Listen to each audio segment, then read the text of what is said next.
भव्यात्माओं, लोकानुप्रेक्षा में परमात्मा का स्वरूप, परा शब्द का अर्थ, ये सब जानने के पश्चात जो एक मत हम लोगों ने देखा, जो जिन दर्शन को छोड़ करके बाकी दर्शन को मानने वाले हैं, वो मानते कि एक दर्शन ऐसा भी है जो मानता है कि आत्मा सदा सर्वदा काल से शुद्ध ही है। अगर ऐसा मानेंगे तो क्या क्या अड़चने आएगी, इसकी चर्चा हमने गाथा क्रमांक 201 में की है। अब गाथा क्रमांक 202 में आचार्य भगवान उसके अशुद्धता का कारण, क्योंकि आत्मा सदाकाल शुद्ध नहीं होती है, इसको सिर्फ बता करके परमत का खंडन करके नहीं चलेगा, तो स्वमत का मंडन भी तो करना चाहिए। समझ में आ रही है बात? आवाज ठीक आ रही है क्या सबको? चलिए, ठीक है। तो जहां जहां नहीं आ रही है वहां थोड़ा सा कनेक्शन चेक कर लेना। यहां से तो हम पूरी दे रहे हैं, ठीक है।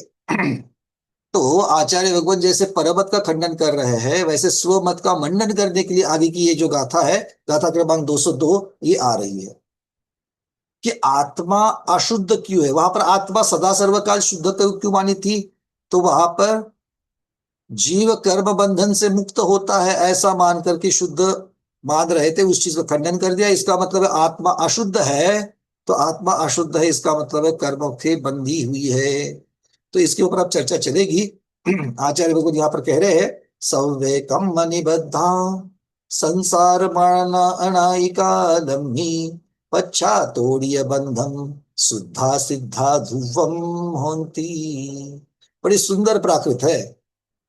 सीधे सीधे कह रहे हैं, सव्वे सभी, अनायिकालम्नी अनादिकाल से, कम्म निबद्धा कर्मों से बंधे हुए हैं। अब सव्वे मतलब कौन? टेबल कुर्सी पंखा सोफा नहीं। सभ्य मतलब सर्व जीव।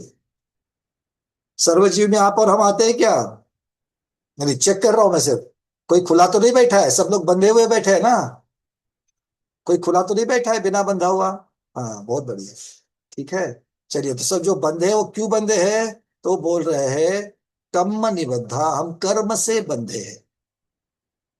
संसार माणा, इसीलिए हम संसारी है। हमें संसारी कहा जा रहा है क्योंकि संसारी क्यों है? हम यहाँ पर कर्मों के बंधन से बंधे हैं, और कर्मों के बंधन की वजह से हम संसार में भटक रहे हैं। एक गति से दूसरे गति में भटक रहे हैं, इसलिए संसार माणा कह दिया। और फिर क्या हम हमेशा के लिए ऐसे कर्म के बंधन में बंधे रहेंगे? नहीं। वो कहते पच्छा तोड़िए बंधम, फिर कर्म के बंधन से तोड़ करके क्या होते हैं? सिद्धा शुद्धा ध्रुवम होती, सिद्ध होते हैं, शुद्ध होते हैं, ध्रुवम अर्थात निश्चल होते हैं। ध्रुव का अर्थ यहाँ पर ध्रुवता नित्यता नहीं करेंगे, क्योंकि नित्यता तो वो तो हमारी आत्मा किसी भी पर्याय में है तो नित्य ही है, उसका नाश तो नहीं हो रहा है। तो यहाँ पर ध्रुव का अर्थ क्या करेंगे? निश्चल करेंगे। ठीक है। चलिए, आचार्य भगवान विराजमान है, उनके एक बार दर्शन कर लेते हैं, फिर आगे बढ़ेंगे।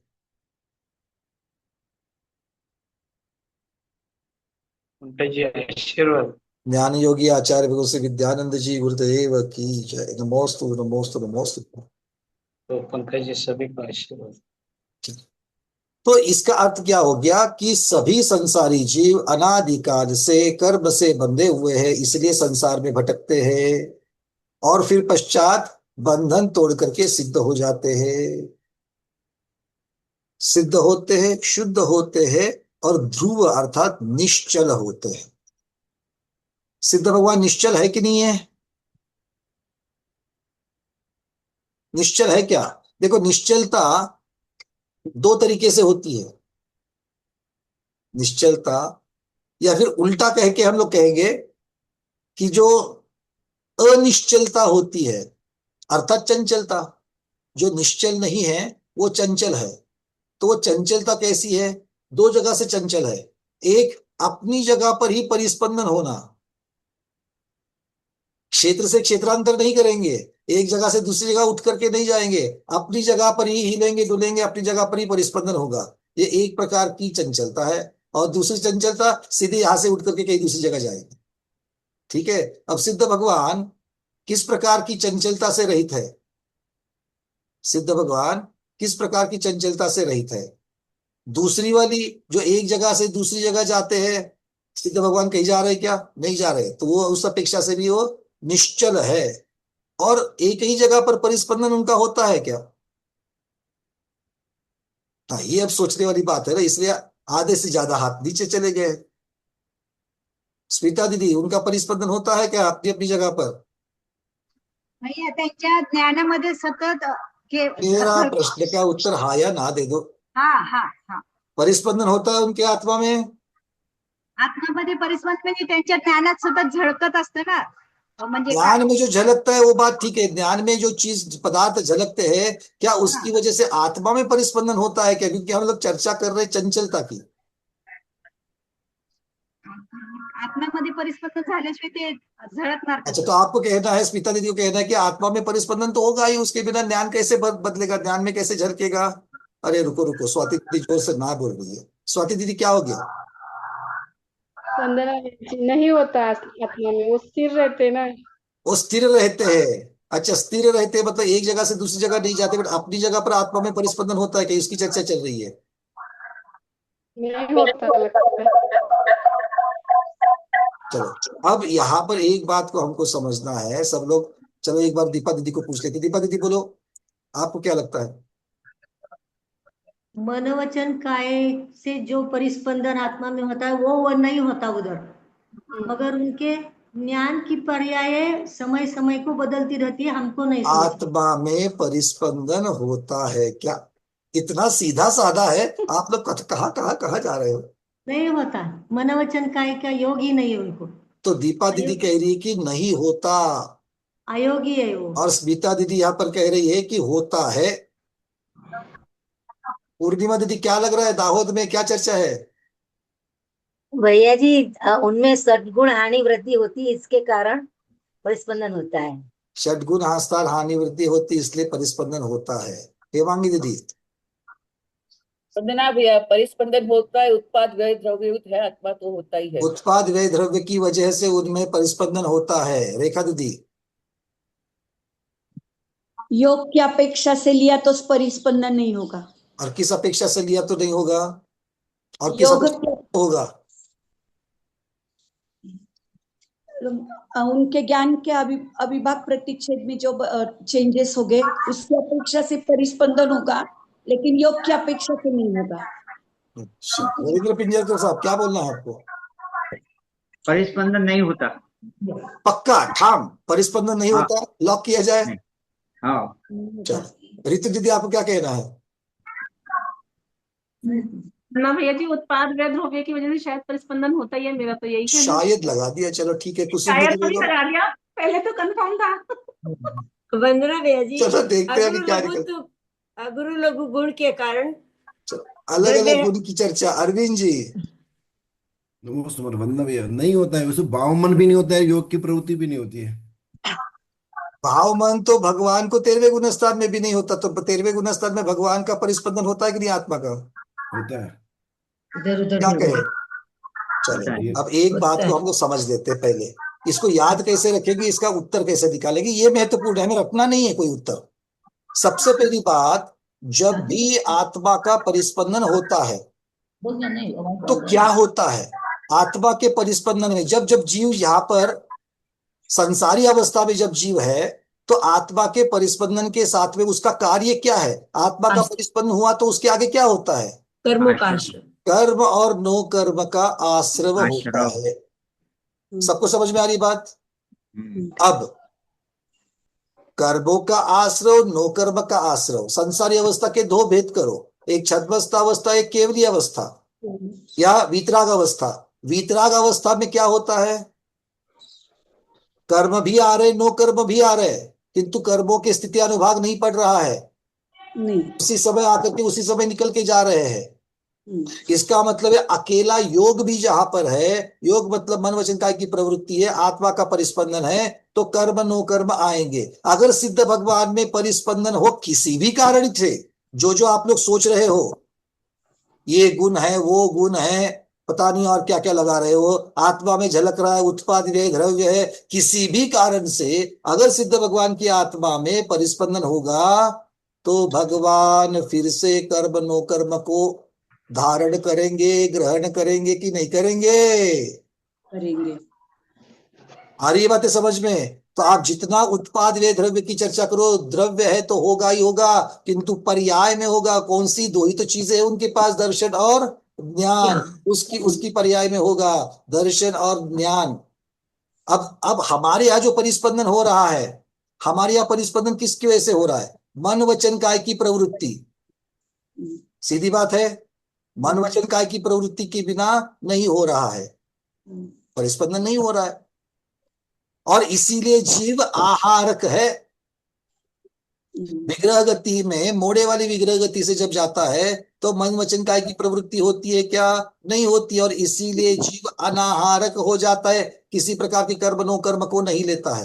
नहीं लेता है। समझ में आ रही बातें? मतलब आत्मा का परिस्पंदन किसी भी कारण से मानेंगे तो हमें एक दिक्कत ये आएगी कि भगवान को कर्म नो कर्म का ग्रहण करना होगा, और ऐसा नहीं देखा जाता है। समझ में आ गई बात?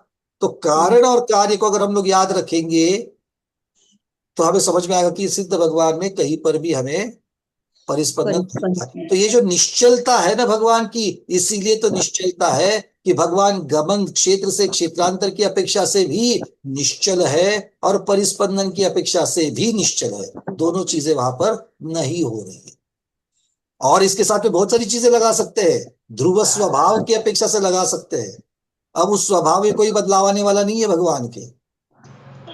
क्लियर हो रही है बातें? अब यहाँ पर चल करके शुभचंद्र महाराज इसके बारे में क्या कहते हैं देख लेते हैं। गाथा क्रमांक 202। पहले संस्कृत छाया, इसके ऊपर हम लोग प्रश्न लेंगे। अभी सारे के सारे हैंडल्स हटा दो, और जिनके माइक खुले हैं वो माइक भी बंद कर दो। सर्वे कर्म निबद्धा संसार माणा अनादिकाले पश्चात् त्रोटयित्वा बंधम सिद्धा शुद्धा ध्रुवम बंधन भवन्ति। सब लोग अपने जरा माइक्स को बंद कर देना भैया। एक मिनट में यहां से कर लेता हूं। अब कह रहे अनादिकाले सर्वे संसारिनो जीव, अर्थात संसार संसरमाणा, जो संसरण कर रहे हैं। संसरण अर्थात भटक रहे हैं। किस प्रकार से संसरण करते हैं? चतुर्विध संसारे, चार प्रकार के संसार। मतलब क्या है यहाँ पर लेना है? मुख्यतः से चारों गतियों में भ्रमण कर रहे हैं। और किस प्रकार से संसरण करते हैं हम लोग? पंच प्रकार संसारे वा परिभ्रमंत चक्रमणम कुर्वंत कर्म निबद्धा ज्ञानावरणादि कर्म निबंधन श्रृंखला भी बंधा बंधनम प्राप्त। ये जो पंच परावर्तन की अपेक्षा से भी हम लोग भटक रहे हैं, चारों गति में जो भटक रहे हैं, इसी प्रकार से आचार्य भगवान कह रहे हैं कि ये जो कर्म से ऐसा क्यों हो रहा है? क्योंकि हम कर्म से निबद्ध है। और कर्म से निबद्ध का अर्थ क्या होता है? ज्ञानावरणादि कर्म से बंधित। श्रृंखला जैसे एक कोई साखल हमें जकड़ लेती है, उस प्रकार से ये जकड़ रहे हैं। पश्चात क्या ऐसा ही हमेशा रहेगा? बोले नहीं, पश्चात कालावधि के पश्चात। अब यह यहाँ पर किसकी अपेक्षा से वर्णन चल रहा है? भव्य जीव की अपेक्षा से चल रहा है। भव्य जीव कौन से? जिनको आगे चल करके लब्धि आदि या करण लब्धि आदि प्राप्त होने वाली है, रत्नत्रय प्रकट होने वाला है, और रत्नत्रय प्रकट होकर के मोक्ष भी जाने वाले हैं। तो पश्चात बंधम अर्थात कर्म बंधम। और कर्म बंध कैसा है? चार प्रकार का है। प्रकृति स्थिति अनुभाग प्रदेश बंधम तोड़िए त्रुटयित्वा, अर्थात विनाश, उसका तोड़कर उसका विनाश करके सिद्धा भवंती, सिद्ध बनेंगे। और ये सिद्ध भगवान कैसे है? कर्म कलंक रहिता स्यु, बिना कर्म के कलंक। कर्म को कलंक कह दिया, बिना कर्म के कलंक के है। कीदृक्षः, अब किस प्रकार होते सिद्ध भगवान? स्वरूप क्या है उनका? शुद्ध अर्थात शुद्ध बुद्ध ऐक स्वरूप। पुनः कीदृक्षः? ध्रुवा नित्य शाश्वत। अब यहाँ पर नित्य शब्द उन्होंने ध्रुव शब्द का पर्यायवाची दे दिया, नित्य अर्थात शाश्वत। अब ये शाश्वतता किसकी अपेक्षा से है? एक तो हमने चंचलता की अपेक्षा से देखी, और भी यहाँ पर शाश्वतता कह रहे हैं। किसकी अपेक्षा से है? जन्म जरा मरण विवर्जिता, जो भगवान का ध्रुव स्वभाव अब प्रकट जो हो चुका है उसमें फर्क नहीं होगा, मतलब अब वो जन्म जरा और मरण को फिर से धारण नहीं करेंगे। अनंत अनंत काल स्थायी, अनंत अनंत काल तक वो इसी प्रकार से रहेंगे। अत एन बंधेन जीवा ईदृक्षा भवन्ति सको बंध इति चेदुच्यते। अब यहाँ से आगे आचार्य भगवान हमको बताएंगे कि ये बंध बंध बंध की जो चर्चा चल रही है, तो जीव से बंध से जीव बंधते हैं, वो बंध कैसा होता है, वो बंध का स्वरूप कैसा है, वो हमको यहाँ पर कह रहे हैं। आश्रव की चर्चा आश्रवानुपेक्षा में हुई थी, निर्जरा की चर्चा निर्जरानुपेक्षा में हुई थी। तो बंध तत्व का जो चर्चा या उसका जो चिंतन है वो यहाँ पर आचार्य भगवान लोकानुप्रेक्षा में कह रहे हैं। क्यों? क्योंकि लोकानुप्रेक्षा में क्या संबंध है बंध का? लोकानुप्रेक्षा का बंध के साथ क्या संबंध है? कौन बताएगा? जल्दी जल्दी जल्दी। लोकानुप्रेक्षा का विषय चल रहा है, यहाँ पर बंध का वर्णन क्यों ला रहे महाराज? अरविंद जी। हम संसारी जीव है, संसारी जीव की चर्चा है इसलिए। संसारी जीव की चर्चा है तो संसारी जीव की चर्चा करते, पुद्गल की चर्चा क्यों करे? लेकिन पुद्गल और शरीर जो है जीव है, तो वो तो पुद्गल और शरीर क्या की है क्या चर्चा है। और थोड़ा अच्छे अच्छे आगे जा रहे, थोड़ा और शोभाज मेरा दीदी, उत्तर पूरा होना चाहिए। इसी लोक में तो रहते हैं हम। कौन तो लोक फिर में वहाँ रहते हैं? हम लोग जीव लोक में बंधे हुए रहते हैं हैं। तो क्या हम हाँ। अकेले लोक में रहते हैं? नहीं, तो अर्चना दीदी सभी जीव रहते हैं। जीव रहते, महाराज चलो जी ठीक है। वंदना और भैया जी, क्योंकि कर्मों के बंध के बिना संसार नहीं है, इसलिए लोकापेक्षा में बंध का चर्चा करनी जरूरी है। कर्म के बंधन के बिना, ऋतु दीदी लोकानुप्रेक्षा में क्यों ला रहे हैं बंध को? क्योंकि उसी से संसार अर्जुन था ना, अर्जुन लक्ष्य के ऊपर बाण, वो चाहिए मुझे। अच्छा हाँ दीदी, ऋतु दीदी क्या हो गया? बोलो बोलो बोलो। बाण फिर आगे के वापस घूम करके भाई रुको। अब थोड़ा राजेश जी को पूछ लेते। राजेश जी बोलिए। बंध के कारण तो संसार में भटकते हैं, लोक में भटकते हैं। बंध के कारण भटकते हैं, बट लोक के साथ और कोई क्या वर्णन लगाएंगे हम यहाँ पर? राजेश जी। कर्म के नाश होने के बाद लोक के अग्रभाग में सिद्ध बन के रहते हैं। कर्म के नाश। और हेमांगी दीदी। लोकानुपेक्षा में जीव द्रव्य की भी चर्चा होती है, और जीव द्रव्य कर्मों से बंधा है, इसीलिए उसकी चर्चा है। और थोड़ा बहुत नजदीक पहुंच गए। सविता दीदी। वंदना भैया, कर्मों का जो स्कंद होते हैं वही है। आप सब लोग है ना आधे भाग की ही तो प्ररूपना कर रहे हो दीपा दीदी।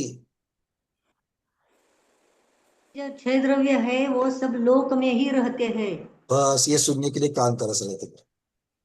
लोकानुप्रेक्षा कहते ही पहले लोक की भूमिका स्पष्ट करो। लोक क्या है? जहां छह द्रव्य पाए जाते हैं वो लोक। मतलब लोक का और द्रव्यों का संबंध आपने यहां पर स्थापित कर दिया।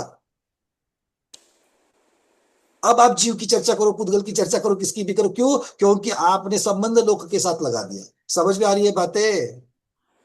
बाकी आप सब लोगों ने सही उत्तर दिए, पर उसको पूर्ण करना है। उसके साथ में जिसकी हम चर्चा कर रहे हैं, भाई लोकानुप्रेक्षा में जीव द्रव्य के बंध की चर्चा क्यों आ रही है? प्रश्न ये है। मतलब हमको लोकानुप्रेक्षा का और जीव के बंध का संबंध लगाना है, तो संबंध लगा दो। संबंध कैसे लगेगा? जहां जीव आदि छह द्रव्य पाए जाते हैं वो लोक कहलाता है। अर्थात लोक की चर्चा मतलब अलग अलग प्रकार के जीवों की, पुद्गल आदि सब द्रव्यों की चर्चा, और उसमें से प्रधानता से जीव और पुद्गल द्रव्य की चर्चा। तो ये जो जीव द्रव्य है अशुद्धता से शुद्ध कैसे होता है ये समझने के लिए, और कहाँ कहाँ इस बंध के साथ, पुद्गल के साथ में, इस लोक में अवस्थित रहता है, उसकी चर्चा जहां जहां होगी वहां पर बंध की चर्चा आएगी आएगी। कैसा है ये बंध? जो अन्नोन्न पवेशो जीव पयेसाण कम्म खंडाणम सौव बंधाण विलवो सो बंधो हो दिजीवस। क्या कह रहे? देखो, जो जीव पयेसान कम्म खंडाणम। पयेस, पयेस मतलब प्रदेश। जीव पयेसानम मतलब जीव के प्रदेश। जो जीव के प्रदेश और कम्म खंडानम, खंड मतलब स्कंद, जो कर्म के स्कंद है उनका क्या होता है? अन्योन्य पवेशो, पवेशो मतलब प्रवेश होता है, अन्योन्य दो चीजें एक हो जाकर के जैसे मिल जाती है, जिसे हम एक क्षेत्रावगाह कहते हैं। एक क्षेत्रावगाह कहने से दो चीजें सिद्ध होती है, समझ लेना। एक क्षेत्रावगाह कहने से दो चीजें सिद्ध हो रही है। एक, क्षेत्र की अपेक्षा से अवगाहना एक है, और सिर्फ क्षेत्र की अपेक्षा से ही अवगाहना एक है। क्या कह दिया? एक क्षेत्रावगाह से दो चीजें सिद्ध हो रही है। एक क्षेत्रावगाह कहने से दो द्रव्य क्षेत्र की अपेक्षा एक अवगाहना में है, ये सिद्ध हुआ। और सिर्फ क्षेत्र की अपेक्षा से ही वर्णन करते हुए दो द्रव्य एक जगह है या एक हुए हैं, ऐसा कहा। तो क्षेत्र की अपेक्षा से एक अवगाहना है, गुणों की अपेक्षा से नहीं है। एक क्षेत्रावगाह हुए तो भी जीव पुद्गल नहीं होगा और पुद्गल जीव नहीं होगा। ये विचार क्यों महत्वपूर्ण है? क्योंकि आप बंध के साथ साथ उससे निकल करके मुक्त होने की बात भी कर रहे हो। मतलब जैसे आप अन्योन्य प्रवेश एंट्री की, वहां पर एक क्षेत्रावगाह होने के लिए आपने वहां पर भूमिका बनाई है, वैसे ही वहां से निकलने की भी भूमिका बनेगी, तब जाकर के आगे बंध से मुक्ति का मार्ग मिलेगा। समझ में आ रही बात है? अगर बंध के मुक्ति का मार्ग की चर्चा ही नहीं होगी, भूमिका नहीं होती, कहां से बंद होगे, निकल जाओगे? तो आप बोलोगे किसी ठीक है बंद है, जैसे दूध और पानी। गाय से दूध दुहा गौली ने और ऊपर से पानी मिलाया, अब ये दोनों एक क्षेत्रावगाह हो कि नहीं हुए? अभी हमने क्या बोल दिया इसको? ये दूध ही है। आप बोल दिए भैया इसमें कितना पानी मिलाया है? वो बोलता है अरे माँ जी पता नहीं किस किस की कसम, ये तो गाढ़ा दूध ही है, हमने कुछ नहीं मिलाया। ये क्या है? दूध ही है। दूध और पानी की अलग चर्चा ही नहीं कर रहा है। मतलब उसने सारे दरवाजे बंद कर दिए किसके? दूध और पानी के अलग होने। आ रही है समझ में बातें? तो एक क्षेत्रावगाह शब्द कहते हुए उसके अंदर की सुंदरता को और उसकी समग्रता को भी हमको समझना है, ठीक है ना? क्योंकि इनडायरेक्टली हमारी भ्रांति हो जाती है, एक क्षेत्रावगाह मतलब दो चीजें ऐसी मिल गई कि जैसे पूछो मत, अब कभी बिछड़ेगी नहीं। अरे सीधे सीधे शब्दों में कह रहे कि क्षेत्र की अपेक्षा से एक अवगाह हुई है, यह तो अलग है। जैसे एक सिद्ध भगवान और दूसरे सिद्ध भगवान एक ही आकाश में विराजमान है कि नहीं है? अवगाहना है ना? तो भी एक सिद्ध भगवान और दूसरे सिद्ध भगवान का जीव द्रव्य अलग है कि नहीं है? अलग है। तो इस तरीके से इसको समझ रहे हैं। आगे क्या कह रहे हैं? तो जो जीव प्रदेश और कर्मों के स्कंध, स्कंध मतलब क्या है? समूह, ये इनका परस्पर प्रवेश होता है, अर्थात वो एक क्षेत्र रूप संबंध को प्राप्त होते हैं। सौ बंधान भी लवो, अर्थात ये प्रकृति स्थिति अनुभाग, इन सभी प्रकार के बंधों का वहां पर लय होता है। लय होता है मतलब एक रूपता होती है। लय होता है मतलब एक रूपता होती है। सो जीवस, जीव के, इसलिए जीव का क्या होता है? बंधो होदी, प्रदेश बंध भी होता है। तो अब यहां पर चारों चीजों की हमें चर्चा करनी पड़ेगी। ये आचार्य भगवान यहाँ क्या कह रहे हैं कि एक तो आत्मा के प्रदेश है, दूसरे कार्बन वर्गणा के प्रदेश है, या साक्षात कार्बन वर्गणा कहो, ये दोनों एक दूसरे में प्रवेश कर रही है। अब एक दूसरे में जब प्रवेश कर रही है तो किस प्रकार का बंध हो रहा है? एक तो एक क्षेत्रावगाह, क्षेत्र की अपेक्षा से दोनों एक हो रहे हैं, ये एक प्रकार का हो गया। और सौवबंधान, सब प्रकार के बंध मतलब क्या है? प्रकृति, अर्थात अब स्वभाव की अपेक्षा से बंध हो गया। अगर मान लो ज्ञानावरण कर्म बंध गया है, ज्ञानावरण कर्म के बंध के परमाणु आत्म प्रदेशों के साथ में घुल मिल गए, तो क्या होगा? आत्मा में, आत्मा का जो ज्ञान स्वभाव था, अब वो ज्ञान स्वभाव ढक जाएगा। जितना चाहिए उतना ढक जाएगा, जितनी कर्म की शक्ति उतना ढक जाएगा। मतलब क्या हो गया कि उन कर्मों ने आत्मा के, वो कर्म का जो स्वभाव था वो स्वभाव की अपेक्षा से भी मिलाव हो गया। क्यों? क्योंकि जीव की शक्ति कम हो गई, कर्म की शक्ति दिख रही है। मतलब स्वभाव की अपेक्षा से मिलन हुआ कि नहीं हुआ, बंध हुआ कि नहीं हुआ? हुआ। अब ये बंध कुछ समय के लिए हुआ है, अनंत काल के लिए तो है नहीं है, कुछ समय के लिए हुआ। अनंत मतलब मैं असीमित काल ऐसा नहीं कह रहा हूं, इनकी सीमा है, तो उसके लिए बंद हुआ है। फिर इसके फल देने की शक्ति की अपेक्षा, क्योंकि आपने जब स्थिति की चर्चा करी, मतलब उतनी स्थिति के बाद में ये पक्का जुदा होने वाले हैं, और जब ये जुदा होंगे तब कर्म अपना फल दे करके ही जुदा होता है, बिना फल के जुदा नहीं होता। या काटिन्य, कुछ ना कुछ तो उसका फल मिलेगा ही मिलेगा। मतलब अनुभाग की अपेक्षा से भी बंद हो गया है। आत्मा बंधी कि नहीं बंधी? कर्म के स्वभाव से बंधी, कर्म जितनी देर तक रहने वाला है उस काल की अपेक्षा से बंधी, कर्म जो फल देगा वो कर्म के फल की अपेक्षा से बंध गई। पर क्या इतना ही है? क्योंकि साक्षात भी तो कर्म के परमाणु वहां पर आत्म प्रदेशों में घुल मिल गए हैं, अर्थात प्रदेश बंध भी हुआ है।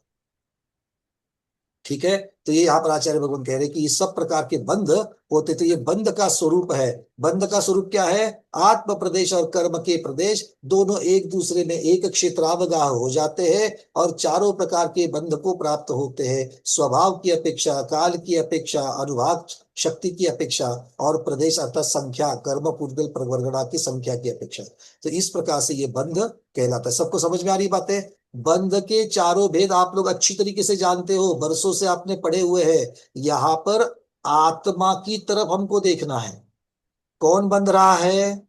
आत्मा बंध रहा है। कैसे बंध रहा है? तो इन इन तरीकों से बंध रहा है। और इसकी तरफ ध्यान क्यों देना है? क्योंकि किसको मुक्त होना है इसका उत्तर मिल जाएगा, जो बंधा है वो मुक्त हो जाएगा। और कैसे मुक्त होगा इसका उत्तर कैसे मिला? जिन जिन तरीकों से, जिन जिन चीजों से बंधा, उन उन बंधनों को तोड़ना पड़ेगा, तब उसको मुक्त हो जाएगा। समझ में आ रही बातें? क्योंकि आपको और हमको मुक्त जब होना है तो सबसे पहले हमको ये समझना पड़ेगा कि हम बंधे हैं, क्योंकि बंधे हैं तभी तो मुक्त होंगे। और किस प्रकार से बंधे हैं, तो उस प्रकार की हमें पुरुषार्थ करना पड़ेगा, हाँ या ना? देखो, अलग अलग तरीके से बंधते हैं। अगर बाजू वाले लोगों ने लाकर के, जिनके साथ बच्चा खेल रहा था, तो हमारे बच्चे ने जाके कोई शरारत कर दी, तो उन बच्चों के माँ झगड़ा करने के लिए आ गई शरारती बच्चे के माँ के पास, और उन्होंने वहां पर आकर के कंप्लेंट कर दी। तो उसने क्या, सबका मन रखने के लिए अपने बेटे को बांध दिया। अब वो जो माँ अपने बेटे को बांधेगी, और पुलिस जिस प्रकार से कैदी के हाथ में हथकड़ी लगाती है, दोनों एक ही प्रकार की होगी क्या बंधन? ये भी बंधन है, वो भी बंधन है। हाँ, बिल्कुल इमीडिएटली आपको समझ में आ रहा है कि बंधन अलग अलग है कि नहीं है? तो हमारे भी बंधन अलग अलग है कि नहीं है? क्यों? क्योंकि वो माँ ने बांधा हुआ बंधन आसानता से खुल सकता है, वो कम समय के लिए है, कम दर्द देने वाला है, और कम प्रकार की रस्सी से बांधा हुआ है। प्रकृति स्थिति अनुभाग प्रदेश आ गए? आ गए। अब हथकड़ी के साथ लगा लो, हथकड़ी से बांधा हुआ उसका स्वभाव देखो। अरे जब तक केस चलता रहेगा तब तक तो जेल में खिदकना पड़ेगा। तो कितने समय के लिए है? लोहे की बेड़ियां है, वो किस प्रकार से दर्द देगी। और मान लो हाथ से बेड़ी निकाली तो भी आपको क्या रखा है? पिंजरे के अंदर रखा है जेल में। तो हथकड़ी ही वहां पर पिंजरा बन गई, तो वो भी दर्द है, अनुभाग। आ रही है बातें समझ में? क्लियर हो रहा है? दृष्टांत मतलब जिस प्रकार का बंधन है उस प्रकार से हमें उसको तोड़ने की तैयारी करनी पड़ेगी। माँ के बंधन से टूटने के लिए केस वगैरह करना पड़ेगा क्या? एडवोकेट को, वकील को भेजना पड़ेगा, वकील को फी देनी पड़ेगी? नहीं नहीं। और जब पुलिस हाथ कड़ी लगाती है और जेल में डालती है, तब बोलने मात्र से, रिक्वेस्ट करने मात्र से कि मैं ऐसा नहीं करूंगा, ऐसे मात्र से छोड़ देंगे क्या? नहीं छोड़ देंगे। आ रही बातें समझ में? इसीलिए ये महत्वपूर्ण, जो हमें 4 लाइनें भगवान ने दी है ना, वो 4 लाइनें नहीं है, उसमें बहुत बड़ा सार है। वो बंध की चर्चा कर रहे हैं, और बंध की चर्चा में सब जीवों को अब जितना इतना जब पढ़ करके आए कार्तिकानुप्रेक्षा, जिसने आश्रवानुप्रेक्षा और निर्जलानुप्रेक्षा बनी है, उसको ये बंध समझाने की जरूरत है क्या? बताओ मेरे को। तो भी आचार्य भगवान समझा रहे हैं, कुछ तो कारण होगा। इसीलिए 2 चीजें वो बता रहे हैं, कौन बंध रहा है क्योंकि उसको मुक्त होना है, और किस प्रकार से बंधा है ताकि वो उस प्रकार से पुरुषार्थ करके उसको तोड़ सके। क्लियर हो रहा है? क्योंकि ये हमें अपने अप्रोच को सिखा रही है। हमें पढ़ते वक्त हमें किस तरफ ध्यान देना है, हमारा अप्रोच क्या होना चाहिए इन चीजों को पढ़ते वक्त। नहीं तो क्या होगा, शब्द है, शब्दों के अर्थ है, वो ज्ञान के द्वारा ग्रहण करके आपकी स्मृति में चले जाएंगे, पर क्या उसका उपयोग, मतलब आपको सिर्फ ज्ञान है किस चीज का? हाथ को बंधी हुई डोर कैसी खोले, इसका ज्ञान है। आपने ज्ञान में रख दिया ना, किंतु खोलने का पुरुषार्थ, क्रिया ही करी ही नहीं खोलने की, तो खुल जाएगी क्या? हाँ। तो इसीलिए है ज्यादातर हम चीजों को ज्ञान से ग्रहण कर रहे हैं। हमें आचार्य भगवान ने भगवती आराधना में पढ़ाया था 3 प्रकार के पदार्थ, है ना? शब्द रूप पदार्थ, ज्ञान रूप पदार्थ, और पदार्थ रूप पदार्थ। शब्द रूप पदार्थ, शब्द रूप बंध तो यहाँ पर दिख रहा है। ज्ञान रूप बंध हमें ज्ञान से ग्रहण भी कर रहे शब्दों के अर्थ के द्वारा, किंतु वो जो बंध है वो साक्षात जब चुभना चालू होगा, उसका दर्द जब चालू हो जाएगा, तब हम उससे छूटने का प्रयास करेंगे। नहीं तो हमें हर रोज उस बंध का मजा ही आ रहा है। अब एक बार सोच करके देखो, आपको इस बंधन का मजा आ रहा है कि नहीं आ रहा है? अगर मजा नहीं आता ना, मरना नहीं चाहते। कौन मरना चाहता है? अब वो सारी वो सब चीजें मत बोलो यहाँ पर। क्या उसी वाली, भैया वो तो ठीक है, देह परिवर्तन होता है, हम तो अच्छी गति में जाएंगे, सिंहासन भगवान भगवान के सिंहासन में जाएंगे, वो सब कुछ है। अब बता जाए अगले 2 मिनट के बाद में आपको मरना है। मैं ये जानता हूँ हमारे स्वाध्याय बहुत अच्छी तरीके से स्वाध्याय कर रहे हैं, मन की तैयारी कर रहे हैं, बट फिर भी ना वो मरण नाम की चीज है। क्लियर है? तो हम लोग हर रोज जो रच पच रहे हैं, भले मरने के लिए नहीं है, अभी भी सीरियल आदि देखते हुए जो हमारी आसक्ति हो रही है, अरे 2 दिन से सीरियल नहीं देखा, पता नहीं वहां पर क्या हुआ है। ये जो आसक्ति है ना अंदर, वो आसक्ति किसकी है? कर्मों की आसक्ति है। मुझे वो बंधन अच्छा लग रहा है, आया ना? बहुत दिन हो गया मीठा नहीं खाया, डॉक्टर ने मना किया था, हमने एक दिन चीट डे रखा था। आजकल एक नई चीज हो गई ना, हम लोग छूट रखते थे पहले, इसकी छूट उसकी छूट, अभी नए जमाने का शब्द है चीट डे किया जाता है। मतलब उस दिन हम बंधन से मुक्त, हम सब सब चीजें खाएंगे पिएंगे, जैसा चाहिए वैसा करेंगे। तो वो उसकी आसक्ति है कि नहीं? ये बहुत दिन हो गया मीठा नहीं खाया, तो अब मीठा खाना है आज। वो मीठा खाने की जो आसक्ति है, मीठा क्यों खाने वाले हो? कल ही तो चर्चा करी थी, मोहनीय कर्म वेदनीय कर्म, भूख लगा रहा है उसकी वजह से खा रहे हैं, तो कर्मों ने बांधा इसलिए तो खा रहे हैं। तो कर्म का बंधन अच्छा लग रहा है कि नहीं लग रहा है? नई साड़ी लेते हो अच्छा लगता है कि नहीं लगता है? नई गाड़ी आएगी तो अच्छा लगता है कि नहीं लगता है? बस वही तो बात है। वो जब तक चुभेगा नहीं ना, उस तब तक हम लोग उससे मुक्त क्यों होना चाहेंगे? जब तक बंधी हुई डोर की तकलीफ नहीं होती, उसको छोड़ना चाहेंगे क्या? आप बोलोगे कि भैया बहुत बोर कर रहे हो, हर रोज 4 चीजें घूम फिर के, भैया अरे वही आने की जरूरत है, क्योंकि यहां से उठने के बाद हम लोग भूलते हैं इस चीज को। हम शब्द रूप पदार्थ को ध्यान रखते हैं, ज्ञान रूप पदार्थ को ध्यान रखते हैं, पदार्थ रूप पदार्थ की तरफ हम लोग नहीं जा रहे हैं। चलिए शुभचंद्र, अब मैं ज्यादा नहीं खींचूंगा, बहुत खींच लिया। अब शुभचंद्र महाराज को जरा सुनते हैं कि वो क्या कह रहे हैं। पंकज जी, आचार्य जी, बस मैं ये पूर्ण कर लूं, फिर आपका वक्तव्य ले लेते हैं। बस ये आप आज्ञा करें तो दृष्टांत में पूरा कर लेते साहब सर। आचार्य भगवान 203 नंबर की गाथा में कह रहे हैं, यह अन्योन्य प्रवेश जीव प्रदेशानां कर्म स्कंधानां सर्वबंधानां अपि लयः स बंधा भवति जीवस्य। जीवस्य अर्थात कौन से जीव की चर्चा चल रही है? मुक्त जीव की कि संसारी जीव की है? शुभचिंद्र महाराज लिख रहे हैं अर्थात संसारी प्राणिनः सप्रसिद्ध बंधो भवति कर्मणाम बंधा स्यात्। ये संसारी प्राणी प्रसिद्ध है। प्रसिद्ध है का मतलब वो वहां पर उसकी अनुभूति है। किसकी अनुभूति है? किसकी प्रकार से ये मानी हुई बात है, ये जानी हुई बात है कि वो बंध से, कर्म के बंधन से बंधा हुआ है। स कह यह जीव प्रदेशानाम लोकमात्राणाम असंख्यात प्रमितानाम कर्म स्कंधानाम अर्थात कार्मण वर्गणानाम कितनी है वो? सिद्धांतैक भागानाम अभव्य सिद्धांत अनंत गुणानाम अन्योन्यम प्रवेशम परस्परम प्रवेश एकास्मिनात्म प्रदेशे अनंतानाम पुद्गल स्कंधानाम प्रवेशः स प्रदेश बंधो भवति। एक एक चीज को ले लो, बड़ा सीधा लग जाएगा।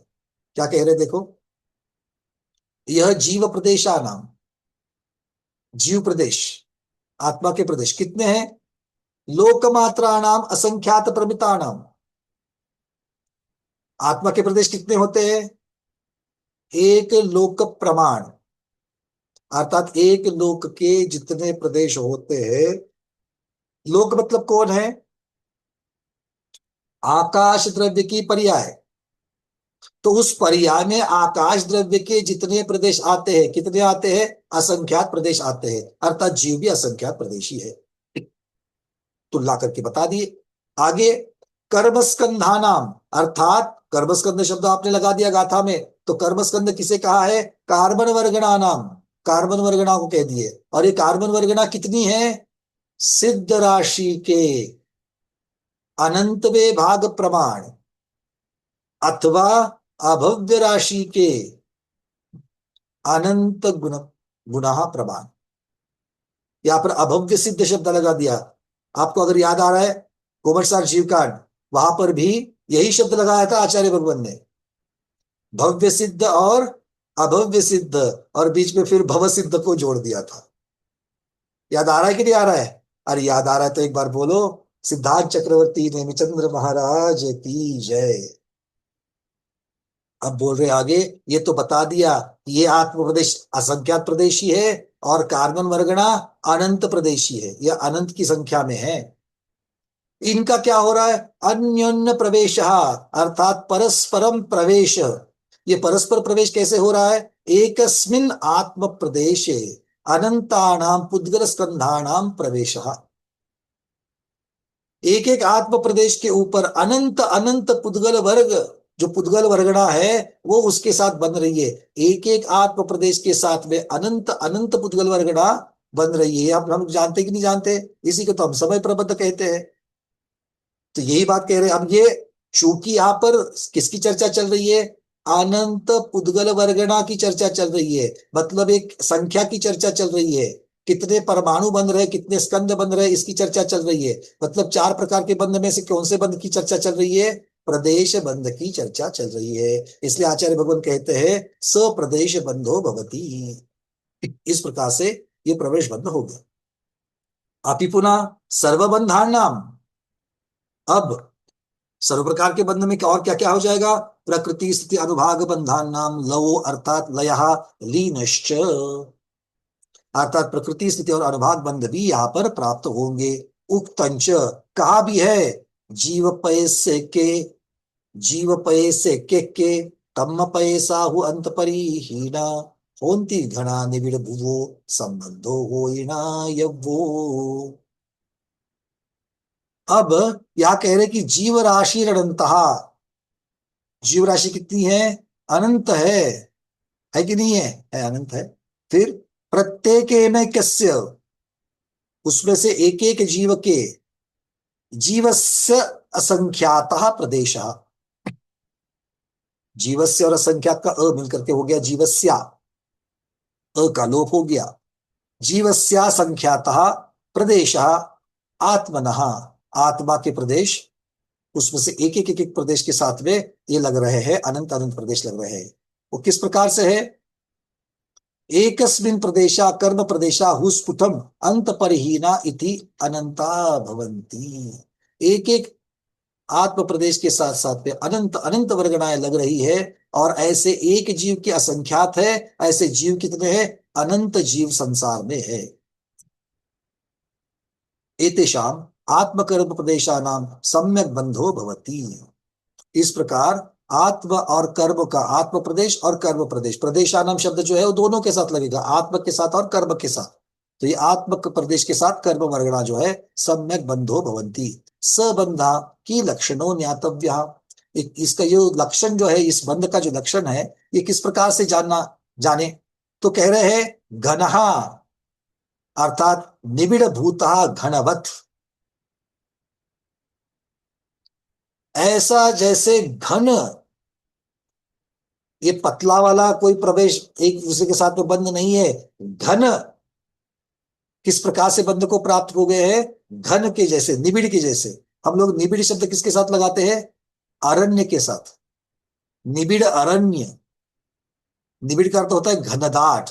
और कौन से अरण्य को निबिड़ कहा जाता है? जहां पर एक वृक्ष की टहनियों में दूसरे वृक्ष की टहनियां मिलती है, एक दूसरे में एक प्रवेश कर देती है, उसको निबिड़ कहा है। आगे क्या कह रहे हैं?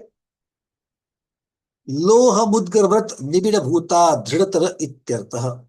जैसे लोह का मुद्गर होता है, लोह का पिंड समझ लो, लोहे का पिंड जैसे एक संद रहता है, वैसे इति तथा च नाम प्रत्यया सर्वतो योग विशेषात सूक्ष्म क्षेत्रावगाह स्थितः अर्थात सर्वात्म प्रदेश अनंतानंत प्रदेशा इति बंधः।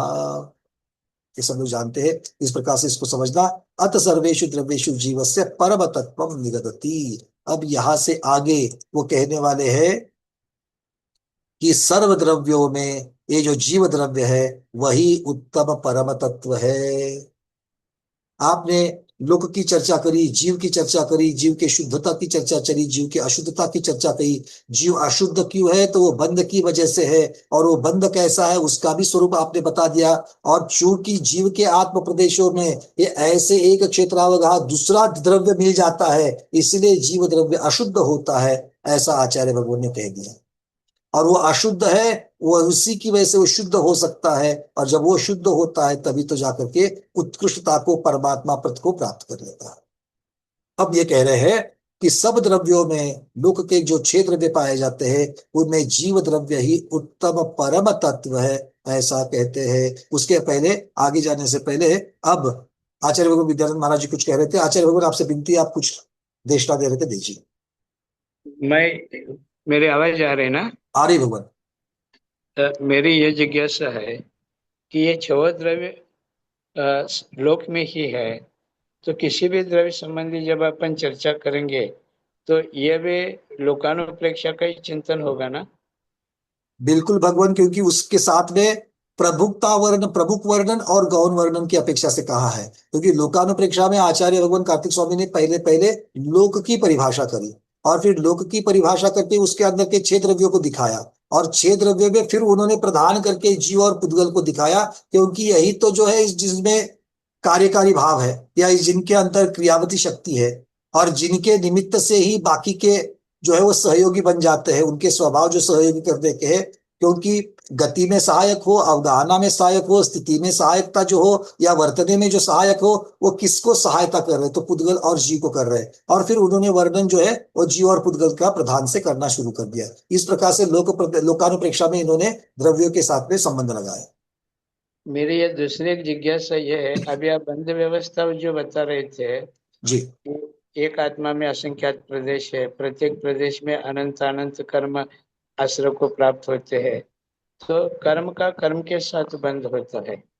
तो पूर्व जो बद्धे हुए कर्म है उन्हीं कर्मों के साथ आगंतुक कर्मों का जब बंध होगा तो उसमें जो स्निग्धत्व वृक्षत्वपना है जिससे परस्पर में बंध होगा, तो फिर वहां पर जो के कर्म उदय में आकर के अपने अपने जो समय प्रबंध जब निकलेंगे तो किस प्रकार निकल सकते हैं? क्योंकि पुराने कर्मों के साथ नए कर्मों का बंध होगा और उसके ऊपर और नए कर्मों का बंध होगा, तो अपनी अपनी स्थिति पूर्ण होने के बाद वो बाहर कैसे निकलेंगे? वो परमाणु, वो गुच्छे। जी भगवान, क्योंकि यही इसीलिए स्थिति का, क्योंकि बंध को एक प्रकार के बंध से नहीं कहा, क्योंकि बंधना किस किस अपेक्षा से बंधना है, यही तो आचार्य भगवान ने बता दिया। अगर ऐसा नहीं होता तो जैसे आपने कहा कि एक एक स्थिति आने पर अपने अपने वापस समय प्रबंध जो निकल जाते हैं, अगर ऐसा नहीं होता तो एक आसाता वेदनी के ऊपर अगला आसाता वेदनीय, फिर अगला आसाता वेदनीय, फिर अगला आसाता वेदनीय, ये बनते बनते बनते सबका एक साथ ही अगर अनुभाग हो जावे तो ऐसा नहीं होगा, क्योंकि हर एक समय प्रबंध जिस प्रकार से बंधा हुआ है वो उस स्थिति की अपेक्षा से बंधा हुआ है, वो अपने अपने अनुभाग के, और ये कोई अलग अलग चीजें नहीं है, ये एक ही प्रकार की उन कार्बन वर्गनाओं में उस प्रकार की शक्ति वहां पर आश्रव के कारण जो वहां पर हुई है, और जो आश्रव होते वक्त कषाय की अपेक्षा से जो आश्रव वहां पर हुआ है, सांप्रदायिक आश्रव जिसे हम लोग कह रहे हैं, तो उस हर एक बार बंधते वक्त जिस प्रकार की क्रिया, जिस प्रकार के आत्म परिस्पंदन के साथ में वो कर्म बंधे हैं, उस प्रकार से स्थिति और अनुभाग भी उसके साथ में बंध गया है। और इसीलिए हर बंध अगर किसी अपेक्षा से, सिर्फ उसके पुद्गल पर्याय की अपेक्षा से वो एक जैसा दिख रहा है या एक ही प्रकार का दिख रहा है, तो भी बंध की अपेक्षा से वो अलग अलग प्रकार से है, और इसीलिए अलग अलग से वो निर्जरा को भी प्राप्त हो रहा है।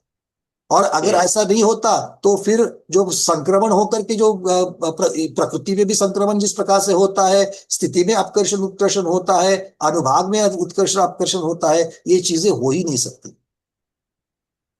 जी, अभी ज्यादा करके पुण्य करिए, पुण्य करने के लिए प्रेरणा देते हैं, जबकि पुण्य करते समय भी पाप होता है, पुण्य के आश्रम में भी पाप आश्रम भी होता है, और पुण्य करने का उद्देश्य पुण्य फल को भोगने का है, तभी तो पुण्य किया जाता है। तो ये भी एक तरह से जो कि संसार भावना ही कही जाएगी, माने पुण्य के रस में आनंद आ रहा है तभी तो पुण्य किया जा रहा है, तो यह भी संसार की भावना ही की जा रहे हैं, ऐसा कहा जाएगा। भगवान यहाँ पर संसार में देखो, हम पुण्य जो कर रहे हैं दो प्रकार के, क्योंकि पुण्य जो है वो राग भाव से होगा, और राग भाव दोनों है, प्रशस्त और अप्रशस्त दोनों भी होंगे। तो इसमें से सारा का सारा पुण्य संसार को देने वाला नहीं, कुछ पुण्य जो है वो मोक्ष में भी सहभागी होगा, मोक्ष के लिए भी निमित्त बनेगा, परंपरा से निमित्त बनेगा। तो हमें दोनों प्रकार की तरफ हमको देख करके चलना पड़ेगा। किंतु जब तक पुण्य है तब तक हम संसार में है ही है, जब तक पुण्य को भी नहीं छोड़ेंगे तब तक संसार से मुक्त नहीं हो सकते।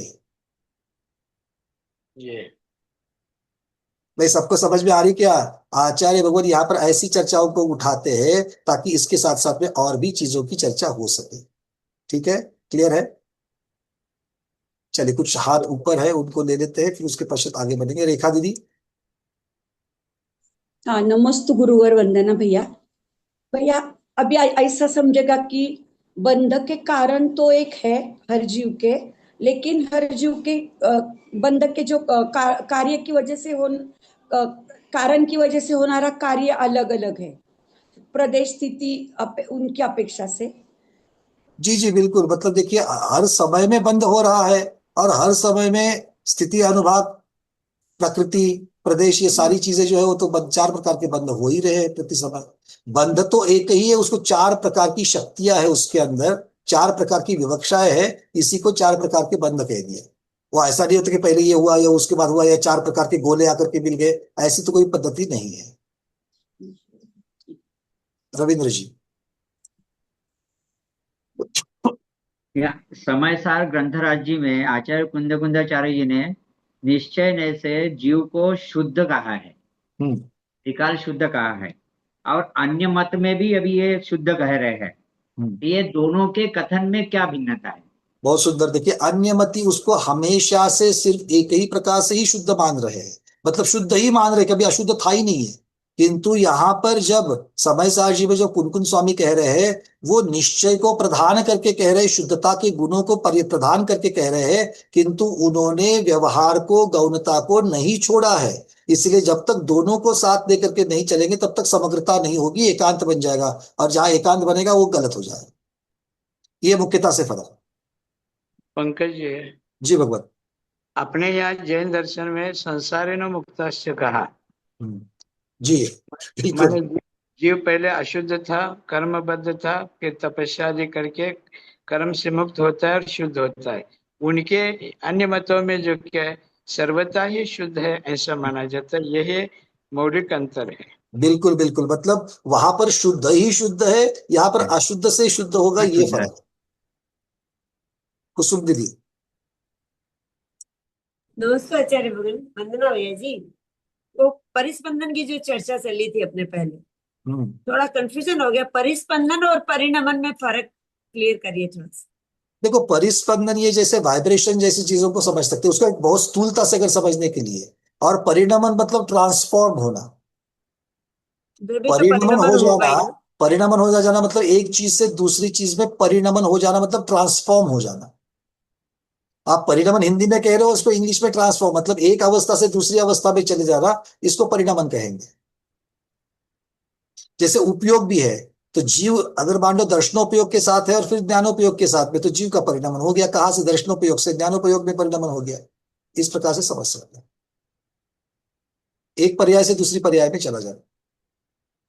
प्रोफेसर साहब के पास में आऊंगा। ऋतु दीदी बोलिए। भैया जी, जब हम कह रहे हैं कि आत्मा में परिस्पंदन नहीं है सिद्ध भगवान के, तो फिर जब एक आत्मा और दूसरी आत्मा एक दूसरे के साथ मतलब एक दूसरे में मिल जाते हैं, तो फिर उसको क्या कहते हैं? वो तो एक क्षेत्रावगाह कहते हैं, क्षेत्र की अपेक्षा से एक जगह पर है, इतनी सी चर्चा। अपना अपना स्वतंत्र अस्तित्व लिए हुए आकाश के उन्हीं प्रदेशों के ऊपर टिक जाना। फिर वहां पे उत्पाद व द्रव्य का क्या रोल है?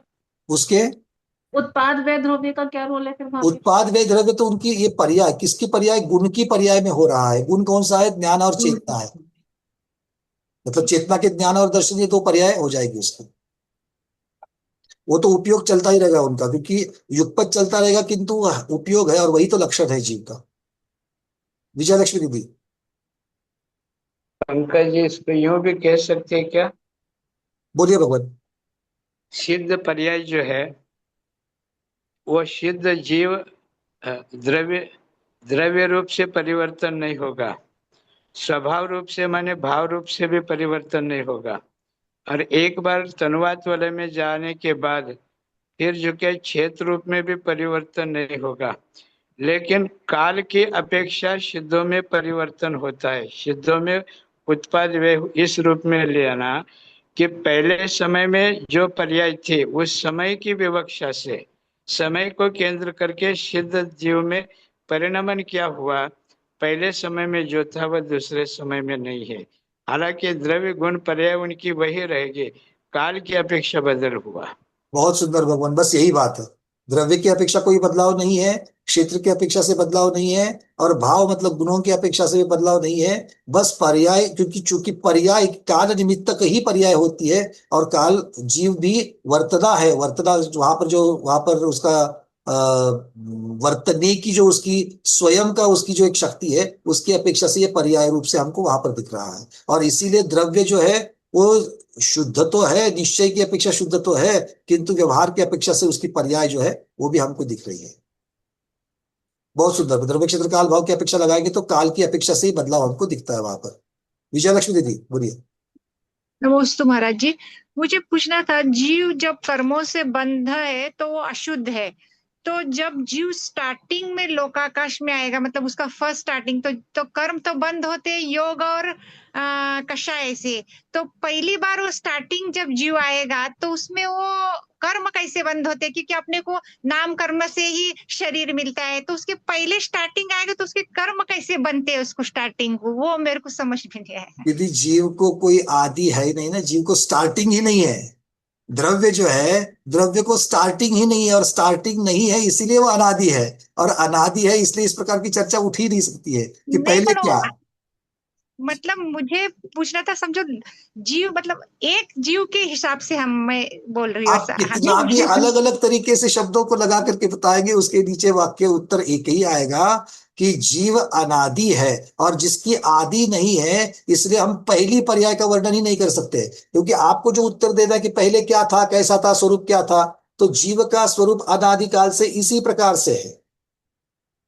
कैसे? अशुद्ध ही है। पर अशुद्ध का अपन अभी डेफिनेशन लिए, कर्म से बंधा हुआ को अशुद्ध मानते हैं, तो कर्म बनते कैसे हैं? तो आत्मा के स्तर से योग और कषाय से बनते हैं, तो फिर जीव अगर है अशुद्ध है तो उसको अनादिकाल से कषाय भी है, अनादिकाल से योग भी है, अनादिकाल से कर्म पुद्गल द्रव्य भी अनादिकाल से है। तो ये सारी चीजें अनादि होने की वजह से इसकी शुरुआत, और इसको जो केवली भगवान है वो भी इसी प्रकार से जानते हैं, अनादि को अनादि की अपेक्षा से ही जानते हैं। अगर केवली भगवान को भी अगर प्रश्न पूछा जाएगा कि भगवान सबसे पहले जीव कैसे था, तो बोलेंगे सबसे पहले, ऐसे शब्द ही नहीं आएंगे, क्योंकि जिसको आदि नहीं है उसकी पहली पर्याय का वर्णन कैसे करेंगे? क्योंकि आप पर्टिकुलरली पहली पर्याय का वर्णन जानना चाह रही है, और पहली पर्याय तब बनेगी जब वो शादी होगी, अनादि की तो पहली पर्याय बनेगी ही नहीं। मतलब अभी हम भी जीव है, तो हम स्टार्टिंग में कैसे थे ऐसा कैसा समझ में नहीं स्टार्टिंग सकते। शब्द हटा दीजिएगा, हम अनादिकाल से अशुद्ध ही है, अच्छा ठीक है, बस इतनी सी बात। नमस्ते। अरविंद जी बोलिए, डॉक्टर महिला दीदी, उसके बाद मैं प्रोफेसर साहब के पास जाऊंगा। नमस्ते वंदना माता दी, वंदना भैया जी। ये अभव्य सिद्ध थोड़ा एक बार रिपीट कर दो, अच्छी बात फिर है। से बोलिए, फिर से बोलिए। अभव्य सिद्ध की जो आपने मतलब अपना पहले पढ़ गए, लेकिन थोड़ा वहां पर नहीं, अभव्य सिद्ध होते ऐसा उसका अर्थ नहीं है, उन्होंने नहीं उसके जो समझ नाम गया। दिए हैं, हाँ भव्य सिद्ध, अभव्य सिद्ध और भव सिद्ध, ऐसे तीन उन्होंने वहां पर भेद किए, सिद्ध शब्द लगाकर के उन्होंने किए हैं, इतना ही पढ़ा। डॉक्टर महिला दीदी। नमस्ते महाराज। अभी जो बात हो रही थी कि है ना, अनादि से जीव तो अशुद्ध ही है, तो जब जीव अशुद्ध अनादि से ही है, तो फिर वो समय सर में ऐसे क्यों कहा पहले कि निश्चय नहीं से जीव शुद्ध ही है?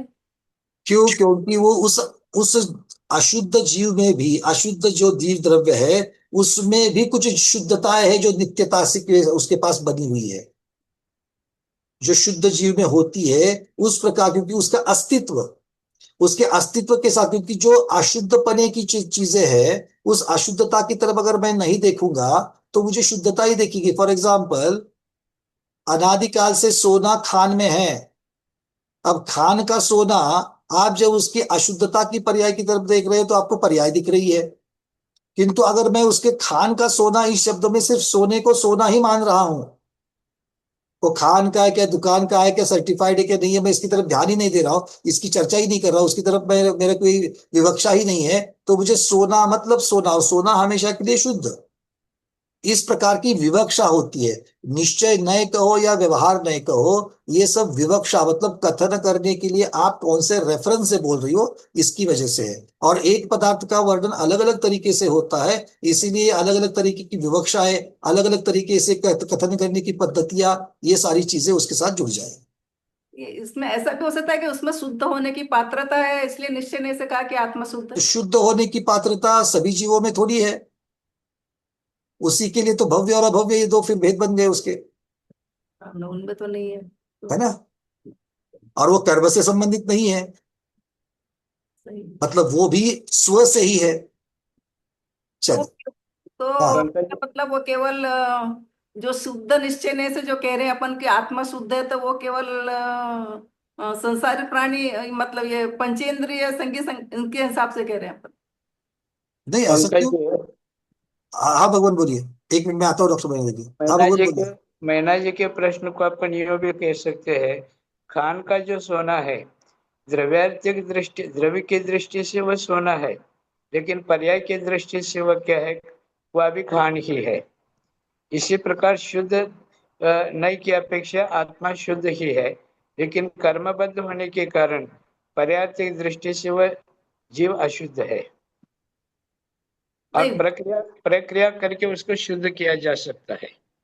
हाँ, वो तो समझ में आया। अपन नहीं, जब ये शब्द अपन ऐसे लगा देते हैं ना कि अनादिकाल से जीव अशुद्ध ही, आत्मा अशुद्ध ही उनका है। कहना यह है कि आप सिर्फ शुद्ध ही क्यों कह रहे हैं, तो ये बात को यही जानना है कि उसको अकेले शुद्ध नहीं कह रहे हैं।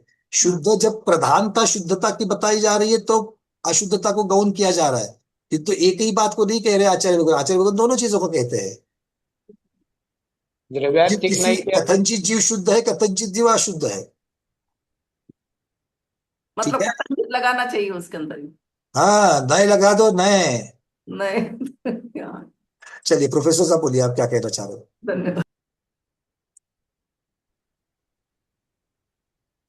आचार्य विद्यानंद गुरुदेव के चरणों में बारंबार नमस्तु। पंकज जी भैया, बहुत सुंदर विवक्षा चल रही है, इतना विश्लेषण बहुत ही सुंदर तरीके से हर एक चीज का समाधान होता हुआ चल रहा है। अभी प्रश्न और उत्तर में परिस्पंदन और परिणमन दो प्रकार की बातें आई, और दोनों उत्तर एक दूसरे से मिक्स कर रहे थे, और आचार्य विद्यानंद जी गुरुदेव ने भी वैसे अभी काल दृष्टि से अपेक्षा पूरा स्पष्टीकरण कर दिया, पर थोड़ा सा मैं और इसमें और ज्यादा इसमें स्पष्टीकरण देना चाहूंगा जी। कि परिस्पंदन और परिणमन दोनों दो चीजें अलग अलग है। परिणमन तो द्रव्य का स्वभाव है, जो छह द्रव्य है उनमें प्रति समय परिणमन तो होता ही होता है। अगर परिणमन नहीं होगा तो वो द्रव्य कुटस्थ हो जाएगा। इसलिए जो छह सामान्य द्रव्य के जो गुण हैं, अस्तित्व, अवस्थित्व, द्रव्यत्व, प्रमेयत्व, अगुरु लघुत्व, ये जो छह गुण है द्रव्य में, हमेशा हर द्रव्य में, छह द्रव्य में पाए जाएंगे। तो आत्मा में भी ये छह गुण पाए जाते हैं, इसलिए उसको अपन द्रव्य कहते हैं। That is why the soul is a substance. तो इसलिए आत्मा के अंदर जो द्रव्यत्व गुण है, जिसकी वजह से उसमें प्रति समय परिणमन परिणमन होता रहता है। परिणमन मतलब जो उत्पाद व्यय, तो शुद्ध द्रव्य में शुद्ध रूप से परिणमन होगा, अशुद्ध द्रव्य में अशुद्ध रूप से परिणमन होगा। तो वहां पर अपन परिणमन, वहां परिस्पंदन नहीं है पर परिणमन तो है द्रव्य। इसलिए जैसे अभी आचार्य जी ने फरमाया कि काल की अपेक्षा वहां से उत्पाद व्यय द्रव तो वहां चलता ही रहता है। तो और क्यों वो द्रव्य शुद्ध है, इसलिए शुद्ध रूप से उसमें परिणमन हमेशा चलता रहेगा। अगर परिणमन का अभाव कर देंगे तो द्रव कुटस्थ हो जाएगा। इसलिए वहाँ परिस्पंदन नहीं है पर परिणमन तो है ही है। इस तरह से इसको थोड़ा, वैसे गुरुदेव ने स्पष्ट कर दिया था पर थोड़ा सा, क्योंकि मैंने पहले हेरेन किया तो इसलिए मैंने और इसको स्पष्ट कर दिया। गुरुदेव के चरणों में बार बार नमस्तु नमस्तु भगवान नमस्तु। श्याम जी, स्वभाव की अपेक्षा जी परिस्पंदन जो होता है वो आत्म प्रदेशों में होता है। जिस परिस्पंदन से कर्म अर्गनाओं का आश्रय होता है, बिल्कुल गुरुदेव, मुख्य कारण परिस्पंदन, और उसके लिए कारण मन वचन का है, और उसमें कारण है परिणाम। परिणाम माने जीव का जो स्वभाव है। अब वह स्वभाव शुद्ध रूप हो अशुद्ध रूप हो, शुद्ध रूप तो परिणामन नहीं होगा जो आश्रय का कारण हो या आत्म प्रदेशों का परिस्पंदन का कारण हो, वो नहीं होगा। लेकिन अशुद्ध आत्मा में जो रागद्वेष मोहादि के कारण जो परिणाम होता है वो परिस्पंदन को कारण बनता है। इसलिए परिणामन और परिणाम ये दोनों स्वभावगत भिन्नता है। बहुत सुंदर गुरुदेव, बहुत सुंदर, बहुत सुंदर, बहुत सुंदर। आगे बढ़ते हैं थोड़ा सा। डॉक्टर शैला दीदी बोलिए। नमस्ते गुरुदेव, वंदना भैया जी। अभी जैसा विजयलक्ष्मी जी ने कहा ना प्रश्न, तो नित्य निगोद में जो अनादिकाल से जो रहता है तो वो वहां कहाँ से आता है? फिर वो वही से, क्योंकि आता कहाँ से है, पहले सबसे पहले पहले शब्द लगाते ही प्रथम पर्याय की चर्चा हो रही है। तो प्रथम पर्याय उसकी नित्य निगोद ही है। प्रथम पर्याय उसकी निगोद है, निगोद से जाकर के मोक्ष। तो कहीं ना कहीं तो आपको विवक्षा लगानी पड़ती है। विवक्षा कौन सी है? जीव के अशुद्धता से शुद्धता की तरफ बढ़ने की जब पर्याय देखते हैं तो अशुद्ध से सबसे अशुद्ध मतलब सबसे निचली पर्याय। अशुद्ध तो सभी जीव है, किंतु सबसे निचली पर्याय कौन सी देखेंगे आप? किसकी अपेक्षा से निचली? तो ज्ञान की अपेक्षा से, क्योंकि ये ज्ञान गुण जीव का गुण है। तो वो सबसे कम हमें किसमें दिख रहा है? सूक्ष्म निगोद या लब्ध पर्याप्त, वो जो सारा वर्णन आता है उसमें।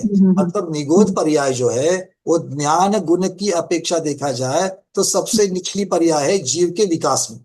और जीव के विकास में अंतिम पर्याय कौन सी होगी? जब संपूर्ण ज्ञान प्रकट होगा वो वाली। तो ये अगर ये विवक्षा लगा देंगे तो आपको निगोद से निकल करके एक व्यवस्था बन जाती है और उस व्यवस्था की अपेक्षा से वर्णन कर सकते हैं। मतलब ऐसा वर्णन हम करेंगे कहाँ से हम आ रहे हैं, तो नित्य निगोद से आ रहे हैं, ये पहली पर्याय, ऐसा उसका आंसर। नित्य निगोद से आ रहे हैं, ये विवक्षा से कथन जनरल पर। चलिए यहाँ पर उपाध्याय भगवान भी विराजमान है, सब लोग दर्शन कर लेते हैं उनके। मैं यहाँ पर सुनीता सागर महाराज जी का वीडियो शायद बंद हो गया। चलिए ठीक है, हाँ भाई और बढ़े आगे। चलिए अगली गाथा की तरफ, अभी समय है हमारे पास तो और एक गाथा ले लेते हैं। अब आगे चल करके अब जीव द्रव्य, सब द्रव्य में जीव द्रव्य ही उत्तम परम तत्व है, ये आचार्य भाष कर रहे हैं। प्रोफेसर साहब आपने हैंड रेज किया, कुछ कहना चाह रहे हैं? आपको मैं पोस्टिंग देकर के रख रहा हूँ, आप जब चाहे चर्चा में भाग ले सकते हैं। Thank you, thank you, thank you. चलो, सब द्रव्यों में जीव द्रव्य ही उत्तम परम तत्व है, इसके बारे में आचार्य कह रहे हैं। उत्तम गुणान धामम सौवदव्वाण उत्तमम दौवम तच्चाण परम तच्चम जीवम जाने हनिच्छयदो। उत्तम गुणान धामम, धाम धाम अर्थ स्थान। हम लोग कहते हैं बहुत बार अजय कहते चार धाम, तो चार धाम मतलब चार स्थान, तो स्थान शब्द लगा देना वहां पर। तो उत्तम गुणों का स्थान कौन है उसकी चर्चा चल रही है। उत्तम गुणान धामम अर्थात उत्तम गुणों का जो स्थान है। सौवदव्वान उत्तम दौवम, सर्व द्रव्यों में उत्तम प्रधान द्रव्य कौन सा है? तो तच्चान परम तच्चम जीवम, सब में उत्तम जीव द्रव्य ही परम तत्व है। ये कैसा है? निश्चय दो जाने, इस तरह से तू भव्य तू निश्चय से जान। अब यहाँ पर कोई पार्सलिटी नहीं की जा रही है कि 6 द्रव्यों में जीव को ही परम तत्व क्यों माना जा रहा है। कुछ कारण हैं, उन कारणों के द्वारा शुभचंद्र महाराज इसके ऊपर प्रकाश और डालेंगे। क्यों है? तो जीव द्रव्य उत्तम गुणों का स्थान है, सबसे पहले बता दिया। बाकी सब द्रव्यों में से उत्तम गुणों की खान, उत्तम गुणों का जो स्थान है वो किसके पास है? उत्तम गुण किसके पास है? अब ये उत्तमता आगे के गाथाओं में भी आ जाएगी, बस यहाँ पर पहले भूमिका बना रहे हो। उसके बाद सब द्रव्यों में ये द्रव्य प्रधान है, जीव द्रव्य। क्यों? क्योंकि उसके पास उत्तम गुणों की खान है। और सब तत्वों में ये परम तत्व भी कौन है? जीव द्रव्य, जीव ही है। तो अगर किसी के मन में शंका आएगी, अभी तो अशुद्धता की चर्चा चल रही थी, और फिर आप उस अशुद्धता की चर्चा चल रही थी और आपने बीच में ही उसको, फिर भी आप उसको प्रधान मान रहे हो, फिर भी आप उसको उत्तम मान रहे हो। तो इसीलिए इसको जान करके आचार्य भगवत ये शब्द रख रहे हैं, निश्चय दो जाने हैं। ऐसे तो निश्चय से जान, क्योंकि मेरी दृष्टि कहाँ लगी हुई है? उसकी शुद्धता, उसके गुण की तरफ लगी हुई है। मेरी दृष्टि उसके अलग अलग विभागों की तरफ नहीं लगी हुई है। उसी को तो निश्चय से जानना है। तो जीव सर्वोत्कृष्ट है, सर्व परम तत्व है, ये निश्चय से जानो। आप लोगों ने अभी जो आपको जो हिचकी लग रही थी ना, किनकी? कुंदकुंद महाराज की। वो महाराज ने पहन चार थी कि उसके बारे में अभी पूरा यहाँ पर वो कह रहे हैं। आप लोगों ने याद कर दिया और यहाँ पर गाथा आ रही है। चलिए शुभचंद्र महाराज क्या कहते देखते हैं। उत्तम गुणानां धाम सर्वद्रव्याणां उत्तमं द्रव्यं तत्वानां परम तत्वं जीवं जानित निश्चयतः। निश्चयत अर्थात निश्चय नयामाश्रित्य जानी। निश्चय नय से आश्रित होकर, उसके आश्रित होकर मतलब उसकी अपेक्षा से, उसको धारण कर, उसकी विवक्षा से। कम क्या जानना है? उत्तम गुणानाम धाम जीवम, उत्तम गुणों का धाम जीव है। ऐसे तू निश्चय नय के आश्रित होकर के, आश्रित मतलब निश्चय नय का आधार लेकर के जा। हम आश्रित किसके होते हैं? जिसके आश्रित होते हैं उसका आधार लेते हैं, इसलिए हम उसको आश्रित कहते हैं। है ना? कोई निराधार है तो जाकर के उसने ओल्ड एज होम का आधार ले लिया, तब वो ओल्ड एज होम का आश्रित होता है, क्योंकि उसका आधार ले लिया। तो यहाँ पर किसका आधार लेना है? यहाँ पर निश्चय नय का आधार लेना है। आगे कह रहे उत्तम गुणा नाम, अर्थात अब वो बताना तो पड़ेगा कि उत्तम गुण कौन से है।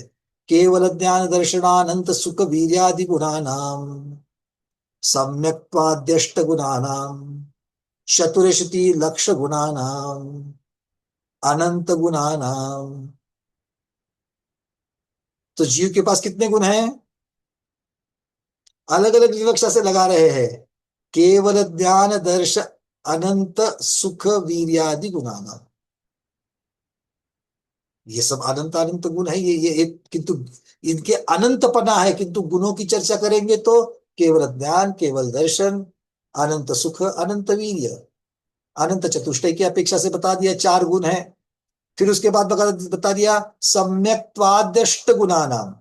सिद्ध भगवान में जो 8 गुणों की चर्चा करते हैं वो उन प्रकार से अब 4 से 8 की चर्चा कर रहे हैं।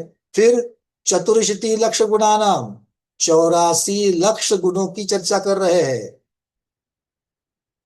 अब आगे चल करके इतना ही नहीं है, ये सब विवक्षाओं को अगर हटा करके कर लो तो अनंत गुणों की विवक्षा से वो अनंत अनंत गुणों को भी धारण करता है। और क्या है? धाम अर्थात वो स्थान है जहां पर गुण विराजते हैं, ऐसा स्थान है। तो ये सारे गुण कहाँ विराजते हैं? जीव में विराजते हैं, इसलिए जीव उनका धाम है। अब धाम या स्थान, इसको भी वो आगे और एक्सप्लेन कर रहे कि अर्थात ग्रह आधार भूतम आत्मानम बुद्ध्यस्वत्वम। बुद्ध बुद्ध मतलब बोधि से आया हुआ जो गुण, उसका जो बोधिपना है अर्थात ज्ञानपना जो है उसका, वो ज्ञानपना ही आत्मा का मुख्य गुण यहां पर हमको दिख रहा है। फिर आगे क्या कह रहे हैं, सर्वेषां द्रव्याणां मध्ये उत्तमम द्रव्यम अर्थात उत्कृष्टम वस्तु जीवम जानीहि। तो सभी द्रव्यों में उत्कृष्ट कौन सी वस्तु है या कौन सा द्रव्य है, तो वो है जीव द्रव्य। आजीव धर्माधर्म काश काला नाम जड़मत जड़त्वम चेतनत्वम च वर्तते। उसके बाद यही है ना, जीव द्रव्यस्य तु चेतनत्वम सर्ववस्तु प्रकाशत्वम उपयोग लक्षणत्वम च वर्तते। अब जीव के पास में जो चेतनत्व है, वो चेतनत्व की वजह से क्या क्या होता है, उसकी वजह से बाकी सब जो द्रव्य है उन सभी द्रव्यों को, सभी पदार्थों को वो प्रकाशित करता है, अर्थात उसकी वजह से जानता है। किसकी वजह से जानता है, चेतना की वजह से जानता है, क्योंकि जानना गुण जो है, ज्ञान गुण जो है, वो चेतना की ही पर्याय है। देखना गुण क्या है, वो भी चेतना की ही पर्याय है। इसलिए अभेद रूप से यहां पर चेतनत्व कह दिया, और त्व लगाने से क्या हो गया, वो गुण हो गया। चेतनत्व ये आत्मा का गुण हो गया। तो आत्मा के पास चेतनत्व है, जिसकी वजह से सभी पदार्थों को, सभी द्रव्यों को, दूसरों को भी और स्व को भी वो प्रकाशत्व करता है, अर्थात उसको जानता है, और उसमें उसका उपयोग होता है, जो जीव का लक्षण है। उपयोग, क्योंकि उपयोग की चर्चा किसकी चर्चा है, चेतन की चर्चा है, क्योंकि चेतन की ही पर्याय उपयोग है। तो इसका मतलब क्या है कि जीव ज्ञान और दर्शन ऐसे उपयोगमय होने की वजह से, वो चेतनमय होने की वजह से स्व और पद को जानता है, और ऐसा जानने वाला, ऐसा प्रकाशित करने वाला 6 द्रव्यों में अकेला है। इसीलिए ये सर्वोत्कृष्ट है, सर्वोत्तम है। तो सबसे अगर हम अभेद रूप से अगर गुणों की चर्चा करेंगे, तो अभेद रूप से कौन सा गुण सर्वोत्कृष्ट है, तो चेतना गुण सर्वोत्कृष्ट है। और चूंकि चेतना गुण सर्वोत्कृष्ट है, उसको धारण करने वाला जीव द्रव्य भी सर्वोत्कृष्ट है। ये इस प्रकार से ये सिद्ध कर रहे हैं। तो ये यहाँ पर 204 नंबर की गाथा जो है वो पूर्ण हो रही है। अगर आपके किसी के प्रश्न है तो ठीक है, क्योंकि आज देखो एक बात को हमको समझना है कि सब द्रव्यों में ये जीव द्रव्य प्रधान क्यों है, क्योंकि ये अनंत ज्ञान का, अनंत सुख का, ये सब का भोक्ता दूसरा कौन है? क्या किसी अन्य द्रव्य में अनंत ज्ञान है? क्या किसी द्रव्य में अनंत सुख को भोगने की? अब अनंत सुख तो अनंत ज्ञान और अनंत दर्शन की वजह से ही तो उसको अनंत सुख माना है। तो इस प्रकार से जब हम शुद्ध द्रव्यों की भी चर्चा जब करते हैं, तो 6 द्रव्यों में सबसे सर्वोत्कृष्ट कौन है? जीव द्रव्य है। और जीव द्रव्य को सर्वोत्कृष्ट कहने का कारण कौन सा गुण है? तो चेतनत्व गुण है। और चेतनत्व गुण क्यों सर्वोत्कृष्ट है? क्योंकि वो स्वर और पर दोनों का प्रकाशक है। इसीलिए आचार्य भगवान ने इस प्रकार से इसको सिद्ध कर दिया कि जीव ही सर्वतोपरि है। तो आज हम इतना ही रखेंगे, क्योंकि अपना समय तो पूर्ण हो चुका है। तो नहीं, आज गाथा नहीं लेंगे, क्योंकि आगे चल करके फिर वो जीव के ही उत्तम तत्व पड़ा, क्योंकि अभी तो जीव के लिए गुण की अपेक्षा से समझा दिया। अब जीव सर्व तत्वों में भी सर्व तत्व सबसे उत्तम तत्व है, ये भी कह दिया था। तो ये उत्तम तत्व कैसे होता है, इसकी चर्चा यहाँ से आगे आचार्य भगवान करेंगे। फिर उसके पश्चात पुद्गल की भी चर्चा करेंगे, धर्माधर्मा आकाश की भी चर्चा करेंगे। बाकी जो द्रव्य है लोक में जो पाए जाते हैं, उनकी भी चर्चा आगे आएगी। 1-2 प्रश्न आ रहे हैं, उनको ले लेते हैं। पंकज जी। हाँ जी प्रोफेसर। कल बहुत सुंदर अभी चर्चा हुई थी, और प्रश्न के ऊपर आपने उसका धौला पुस्तक जी का ग्रंथ का अवलंबन लेकर के, और आपने उसका स्पष्टीकरण भी किया था कि मिथ्यात्व भी मंगल है। उसको आपने धौला पुस्तक का ग्रंथ लेकर के उसमें आपने बहुत अच्छी विवक्षा करके और समाधान भी किया था। और उसमें ये भी बताया था कि क्योंकि मिथ्या तो अवृत्ति प्रमाद ये पूजनीय नहीं है, परंतु जो जिस जीव के साथ लगे वो जीव पूजनीय है, इसलिए वो मंगल है। इसी के साथ में थोड़ा सा मैं एक और ऐड करना चाहूँगा कि अपन द्रव गुण पर्याय की अपेक्षा से देखें तो प्रत्येक द्रव के अंदर परस्पर विरोधी गुण मौजूद होते हैं, प्रत्येक द्रव में। तो एक शक्ति रूप में है, दूसरा अभिव्यक्ति रूप में है। तो आत्मा के अंदर मिथ्यात्व भी है, सम्यक्त्व भी है। जो जीव शक्ति रूप में अगर उसमें मिथ्यात्व है तो उसको हटाने की शक्ति उसके अंदर भी है। और प्रत्येक द्रव के अंदर दोनों प्रकार के गुण मौजूद होते हैं। इसलिए अगर हम पर्याय इसकी विवक्षा से देखें, अपन पर्याय द्रव्यार्थिक नय की से अपेक्षा देखें तो अपन यहाँ पर देखेंगे तो भावी निगम नय से वो द्रव्य है, वो भावी निगम नय से वो द्रव्य मंगल है, क्योंकि उसके अंदर सम्यक्त उत्पन्न होने की शक्ति है। पर उसको जब वो पुरुषार्थ से उसकी शक्ति के अभिव्यक्ति के रूप में परिणत हो जाएगा, इसलिए वो उस रूप से अपन इसको नई विवक्षा से समझेंगे तो इसको भावी निगम नय से वो जो द्रव जो मिथ्यात्व के अंदर है वो आगे जा करके पूजेगा। मारीची का जीव ही जो आगे महावीर का जीव पर्याय बनी उसने मिथ्यात्व में 363 मत चलाए और फिर बाद वही मिथ्यात्व है वो पूजनीय होकर के भगवान महावीर हो गया। इसलिए उस द्रव्यार्थिक नय में भावी निगम नय से वो जीव मिथ्यात्व उसका वाला जीव भी मंगलिक है। और ये आपने कल विवक्षा में भी धौला पुस्तक से बताया और इसको अपन इस तरह से भी और स्पष्ट कर सकते हैं कि ये बहुत सुंदर विवक्षा आपकी चल रही है। बहुत बहुत आपने जो प्रयास आप कर रहे हैं बहुत ही सराहनीय है, अद्भुत है। प्रोफेसर साहब धन्यवाद। मेरा मुख्यतः से क्या है ना कि ये तो ज्ञान की अपेक्षा चलता है, बट हम लोग रोजमर्रा की जिंदगी में इस चीज को भूल जाते हैं, क्योंकि हम स्वाध्याय को भगवान मान करके उसको चैत्यालय में विराजमान करके नमोस्त तो करते हैं। पर ये जो आपने अभी जो चर्चा की भाई मिथ्या दृष्टि की किस चीज से हमें दूर रहना है, उसके जो अमंगलता है उसकी तरफ हमें उससे दूर रहना है, ना कि उसकी मंगलता की तरफ। तो उसकी मंगलता को देखते हुए हमें उनको घृणा नहीं करनी है। ये बात जब तक नहीं सीखते हैं तब तक धवला जी का स्वाध्याय ये सारे जो विवक्षाएं है या नए हैं ये कोई संपन्न नहीं होंगे। व्यवहारिक पक्ष को लेकर के जिस तरह से आप चर्चा कर रहे हैं बहुत ही अप्रिशिएबल, हाईली अप्रिशिएबल। इतना बारीकी से आप सभी स्वाध्याय को जो लाभ दे रहे हैं वो इट इज हाईली अप्रिशिएबल।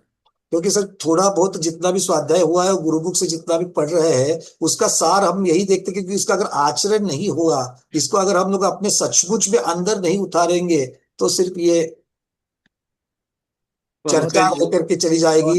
थोड़ी देर के लिए आपको सुख देगी, अरे भाई कितना अच्छा जानता हो, कितनी बड़ी बड़ी चीजों को ग्रंथों को जानता हो, बट अगर वो आचरण में नहीं आएगा तो क्या काम का हो जाएगा। अगले प्रश्न को लेते हैं। चलिए माया दीदी पूछिए, उसके बाद रविंद्र जी। वंदना भैया, नमोस्तु भगवान।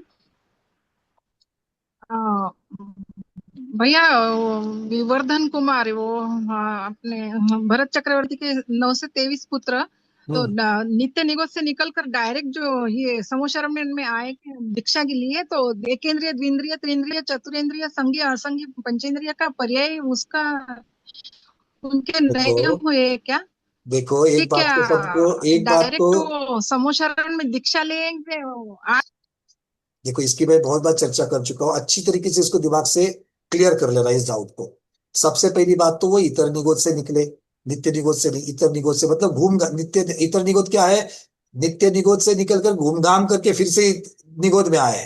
तो पहले उन्होंने बहुत सारे पापड़ बेले थे, कहीं और प्लस माइनस करते हुए वहां चले गए थे। तो वो जब पहले के अलग अलग पर्याय थी, उन पर्यायों में उन्होंने अच्छा कुछ बटोरा भी तो था, वो भी तो उनके पास था।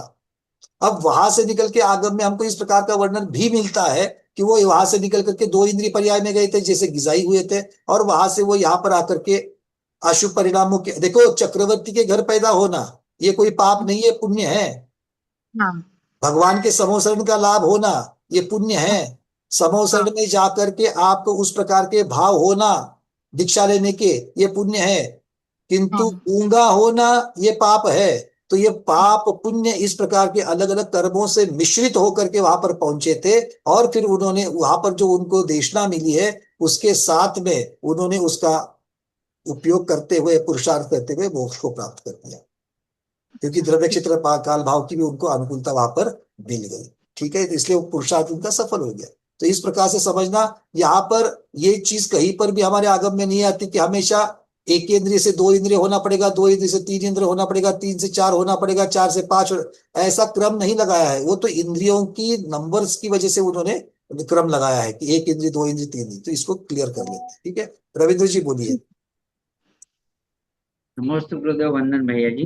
चैतन्य गुण की पर्याय ज्ञान दर्शन है, तो 47 शक्तियों में फिर ये चैतन्य शक्ति, ज्ञान शक्ति, दर्शन शक्ति, जीवत्व, शक्ति आदि भिन्न भिन्न क्यों कहे?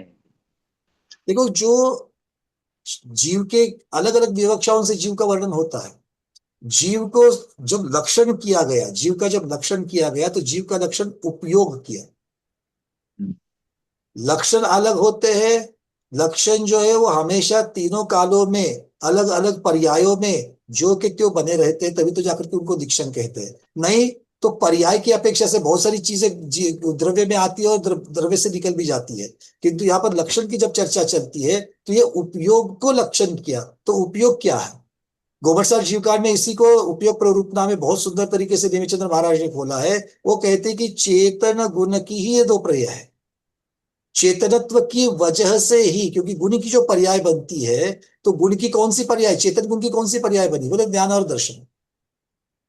तो जब आपको लक्षण की अपेक्षा चेतनत्व को मुख्यता से प्रधान रूप से जो कुछ वर्णन करना था वो इस प्रकार से वर्णन कर दिया। अब जीव में अलग अलग प्रकार के स्वभाव भी, आपको गुण भी पाए जाते, जैसे प्रमेयत्व या बाकी जो चीजें अब तक की चर्चा में जितनी भी आई वो एक अलग विषय हो गया, वहां पर विवक्षा अलग हुई। 47 प्रकार की शक्तियां, ये अलग विषय हो जाएगा। यहाँ पर 84 लाख गुणों की भी चर्चा है, 4 गुण की चर्चा है, 8 गुण की चर्चा है, अनंत गुण की चर्चा है। हर एक की विवक्षा अलग अलग प्रकार से होती जाएगी। तो ये सब अलग अलग प्रकार की विवक्षाओं से किया गया कथन है, सारे के सारे सिद्ध है। ठीक है। हाँ भगवान, ये भाई साहब का जो प्रश्न है ना जी, ये अमृत चंद्राचार्य के 47 शक्तियों में से प्रश्न जी है। जी जी जी। और वो सभी शक्तियां जो कि अलग अलग कार्य करती है। जीवत्व शक्ति जो है ना, त्रिकालिक रूप में जीव रूप में ही रहेगा। यह जीवत्व शक्ति होने के कारण जीव अपने अजीवपना को कभी प्राप्त नहीं होता, जीवत्ता को खोता नहीं, इसलिए जीवत्व शक्ति कहा।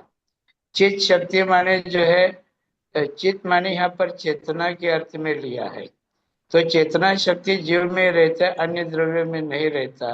अन्य द्रव्य से पृथक करने वाली यह शक्ति चित्त शक्ति, चैतन्य शक्ति है। लेकिन चैतन्य शक्ति 2 गुणों में बटा हुआ है, एक दर्शन शक्ति, दर्शन चेतना और ज्ञान चेतना। ज्ञान चेतना दर्शन का कार्य नहीं करेगा और दर्शन चेतना ज्ञान गुण का कार्य नहीं करेगा।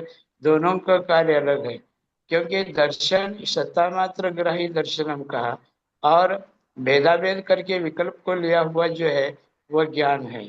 इसलिए चैतन्य को विभाजित करके यह दर्शन शक्ति ज्ञान शक्ति कहा। और इसके बावजूद इनका प्रश्न बहुत अच्छा और गूढ़ प्रश्न है, फिर चैतन्य शक्ति कहने के बाद उपयोग शक्ति क्यों कहा?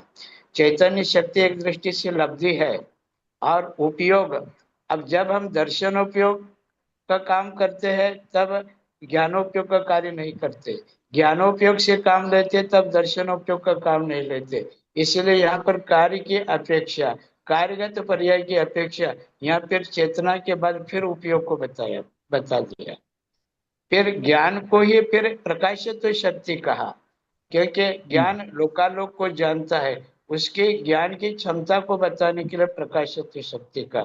ऐसे बहुत सारे एक दूसरे में भेद को अभेद रूप में भी हम घटा करके वर्णन कर सकते हैं और अभेद को भेद करके भी उसका वर्णन किया जा सकता है। यह विवक्षा है, जो अभी शब्द आपने प्रयोग किया ना, विवक्षा से कहा गया, बात सही है ये जी। और प्रोफेसर साहब ने अभी जिसकी चर्चा की, एक शक्ति है और दूसरी अभिव्यक्ति है। मतलब एक आपका जिसमें उपयोग लगा है उसकी अब प्रधानता करके भी आप उसका वर्णन कर सकते हैं। मतलब अभी इसमें आपका उपयोग है, उसको प्रधान करो, और बाकी चीजें तब क्या होगी, तब शक्ति रूप रहेगी। तो एक की अभिव्यक्ति और एक की शक्ति, इस प्रकार से मतलब लब्धि रूप है और एक का व्यक्तता हो रही है। सुरंदा दीदी, अंतिम प्रश्न बोलिए। पंकज गुरु महाराज जी हमारे लिए एक मिनट अच्छा कुछ कह रहे हैं। जैसे कि कौवा एक होता है, उसके 2 आंख होते हैं, लेकिन एक समय में वह एक ही आंख से जो क्या देखता है। जिस समय दाएं आंख से देख रहा है उस समय बाएं आंख से अब बाएं आंख का काम लेता है, उस समय दाएं आंख काम नहीं करता। इसी प्रकार चैतन्य के 2 भेद कर दिया या उपयोग के 2 भेद कर दिया, ज्ञान उपयोग दर्शन उपयोग। दर्शन उपयोग अपना कार्य करेगा, ज्ञान उपयोग अपना कार्य करेगा। समय की अपेक्षा वहां पर समय भेद रहता है, कार्य भेद भी होता है। और इसी प्रकार से एक निश्चय की अपेक्षा से वर्णन जब चलेगा तब व्यवहार को गौण किया जाएगा, व्यवहार की अपेक्षा जब चलेगा तब निश्चय को गौण किया जाएगा। चलिए सुनंदा दीदी, अंतिम प्रश्न। हाँ, वंदना भैया जी, नमस्ते महाराज जी। माझा प्रश्न हा होता की हे मिथ्यादृष्टीला मंगल म्हटलं तर मिथ्यादृष्टीचा शुभ काळाला मंगल म्हटलं तर काय होतंय? शुभ योग नहीं देखिए शुभ योग होतंय, उपयोग नव्हे, शुभ योग मिथ्यादृष्टीचा त्याला मंगल म्हणता येते की नाही? एक एक बात को अच्छी तरीके से हमको समझना होगा कि यहाँ पर मिथ्या दृष्टि, ये एक ही चीज उसके, जब हमने उसको एक अभेद रूप से मिथ्या दृष्टि कहा, किंतु भेद रूप से जब देखेंगे तो उसके पास क्या क्या है? उसके पास अपनी एक सोच है, उसके पास अपना एक कैरेक्टर, कैरेक्टर मतलब क्या है, कषाय आदि चीजें भी है उसके पास। तो सोच की अपेक्षा, ज्ञान की अपेक्षा, चारित्र की अपेक्षा उसके पास क्या क्या है, कौन कौन सी चीजें उसमें से अच्छी है, मंगल है, कौन कौन सी चीजें अमंगल है। अब जो आपका योग लग रहा है, जो आप कार्य कर रहे हैं, जो आपका भाव बन रहा है, वो किसकी अपेक्षा से बन रहा है?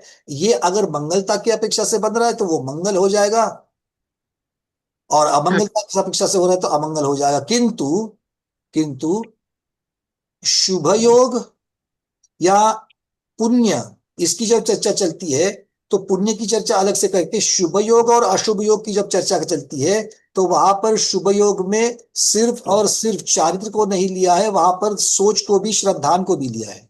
और इसीलिए जब तक सम्यक दर्शन नहीं है तब तक शुभ योग नहीं है, इस प्रकार से कथन आपको करना पड़ेगा। क्योंकि शुभ शब्द योग के साथ जब लगाएंगे कि शुभ योग, तो वहां पर विवक्षा सम्यक दर्शन की भी है। इसलिए जब तक दर्शन सम्यक नहीं होता है, श्रद्धान सम्यक नहीं होता है, तब तक योग शुभ नहीं होगा। तब तक कौन सा योग रहेगा? तो शुभ, जैसे आप लोग जब ज्ञान की अपेक्षा से, आचार्य भगवान ने हमको समझाया था कि जो भद्र मिथ्या दृष्टि है, देखो मिथ्या दृष्टि को भी भद्र कह दिया, तो भद्र मिथ्या दृष्टि जो है, जो अभी सन्मुख है सम्यक्त्व के, तो उसका जो ज्ञान है वो ज्ञान कौन सा है? वो सम्यक भी नहीं है, मिथ्या भी नहीं, वो सत्य ज्ञान कह दिया वहां पर। तो उसको एक अलग तरीके की, उसका एक स्वरूप उसको वहां पर दिखा दिया। वैसे ही वहां पर इसका एक अलग स्वरूप दिखाना पड़ेगा कि हाँ ठीक है, उसके बाकी के चारित्र की अपेक्षा या ज्ञान की अपेक्षा से तो मंगलता आ रही है, रागद्वेष की मंदता हो रही है, किंतु अभी तक चूंकि उसका श्रद्धान सही नहीं है, इसलिए उसको हम शुभ योग नहीं कहेंगे, शुभ जैसा योग कह सकते हैं। इस प्रकार से आचार्य भगवंत ने विवक्षा रखी। भैया जी, अजून दूसरा प्रश्न आहे की हे एका सिद्ध परमेष्ठीमध्ये अनंत अनंत सिद्ध परमेष्ठी आहेत, तर प्रत्येक सिद्ध परमेष्ठीमध्ये अवगाहन शक्ती आहे। एकाच क्षेत्रामध्ये एवढे अनंत अनंत सिद्ध परमेष्ठी कसं एका सिद्ध परमेष्ठीमध्ये? आणि अवगाहनत्व गुण प्रत्येकाचा वेगवेगळा आहे। वेगवेगळा, जब आप अलग अलग है, इसको कहने के पीछे की आपकी क्या मतलब क्या मंशा है, क्या विवक्षा है? अवगाहनत्व गुण आहे म्हणून एकमेकांमध्ये सामावतात, असं होतंय का? वैसे ही है, बिल्कुल। हर एक के पास, एक तो आकाश के पास भी अवगाहनत्व है और जीव के पास भी अवगाहनत्व है, तो इसीलिए एक दूसरे में समाहित कर रहे हैं। और दूसरी बात यह है कि दूसरे को अड़ाने वाला, क्योंकि दूसरे को अड़ाने वाला कौन है? वो बादरता। वो बादरता किसके पास है?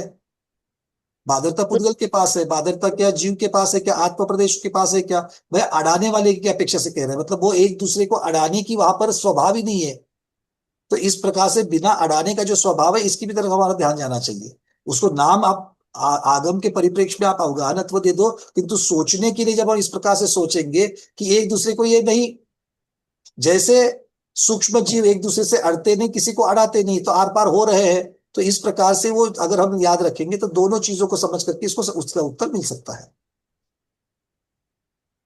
ठीक है, यह हुआ कि नहीं हुआ? हो, ठीक। क्योंकि जबरदस्ती क्लियर मत करो, क्योंकि यही मंच है जहां पर आप अच्छी तरीके से विचार कर सकते हैं। क्योंकि यहाँ पर बहुत सारे लोग बैठे हैं, आचार्य भगवान भी है, बहुत सारे विद्वान भी यहाँ पर है, तो अलग अलग, मैं अगर मान लो कहाँ पर थक जाता हूँ तो बहुत सारे लोग भी यहाँ पर उत्तर दे सकते हैं। अर्चना दीदी बोलिए। भैया जी, अब ये जो पूछा उसी में मेरे का एक जिज्ञासा आई कि सिद्ध भगवान की मैक्सिमम 525 अवगाहना से मोक्ष गए हैं और महावीर स्वामी जैसे 9 हाथ वाले अवगाहना से मोक्ष गए हैं। तो ये जो अवगाहत गुण के कारण जो बोल रहे हैं कि एक दूसरे सिद्ध एक दूसरे में वो होते हैं, समाहित होते हैं। देखो, अवगाहना अलग है और अवगाहनत्व अलग है।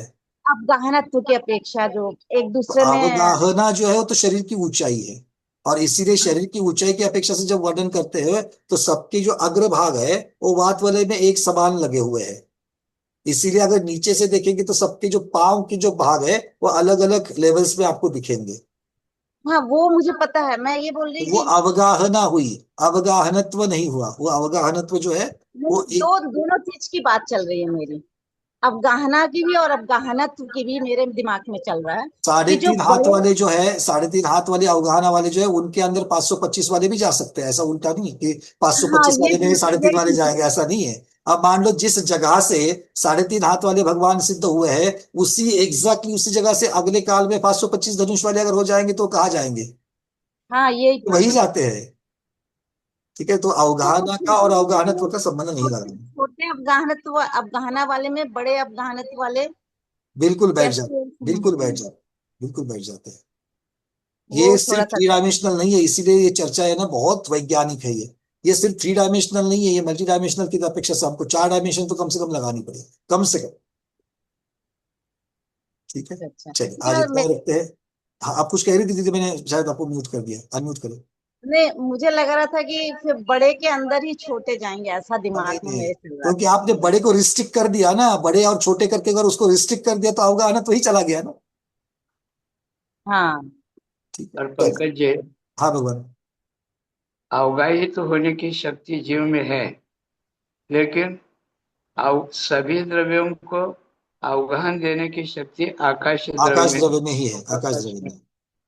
ये सिद्ध भगवान अपने जगह पर स्थित है, लेकिन ऊर्ध्वगति करके जो अन्य बाद के जो सिद्ध उसमें जो समाते हैं वो भी तनुवात वलय में ही समाते, आकाश में समाते, क्योंकि अवगाहन देने का कार्य आकाश का है। और सिर्फ जीव ही नहीं, बाकी के द्रव्य भी तो उसी उसी लोकाकाश के प्रदेश के ऊपर पुद्गल भी है, धर्म भी है, अधर्म भी है, काल भी है, सभी है वहां पर। चलिए आज इतना ही रखते हैं। आज के स्वाध्याय को गुरुओं के श्री चरणों में बार बार नमोस्तु वंदना में इच्छा कार्य करते हुए यही पर समापन करते हैं। जैनम जयतु शासनम, जैनम जयतु शासनम, जैनम जयतु शासनम।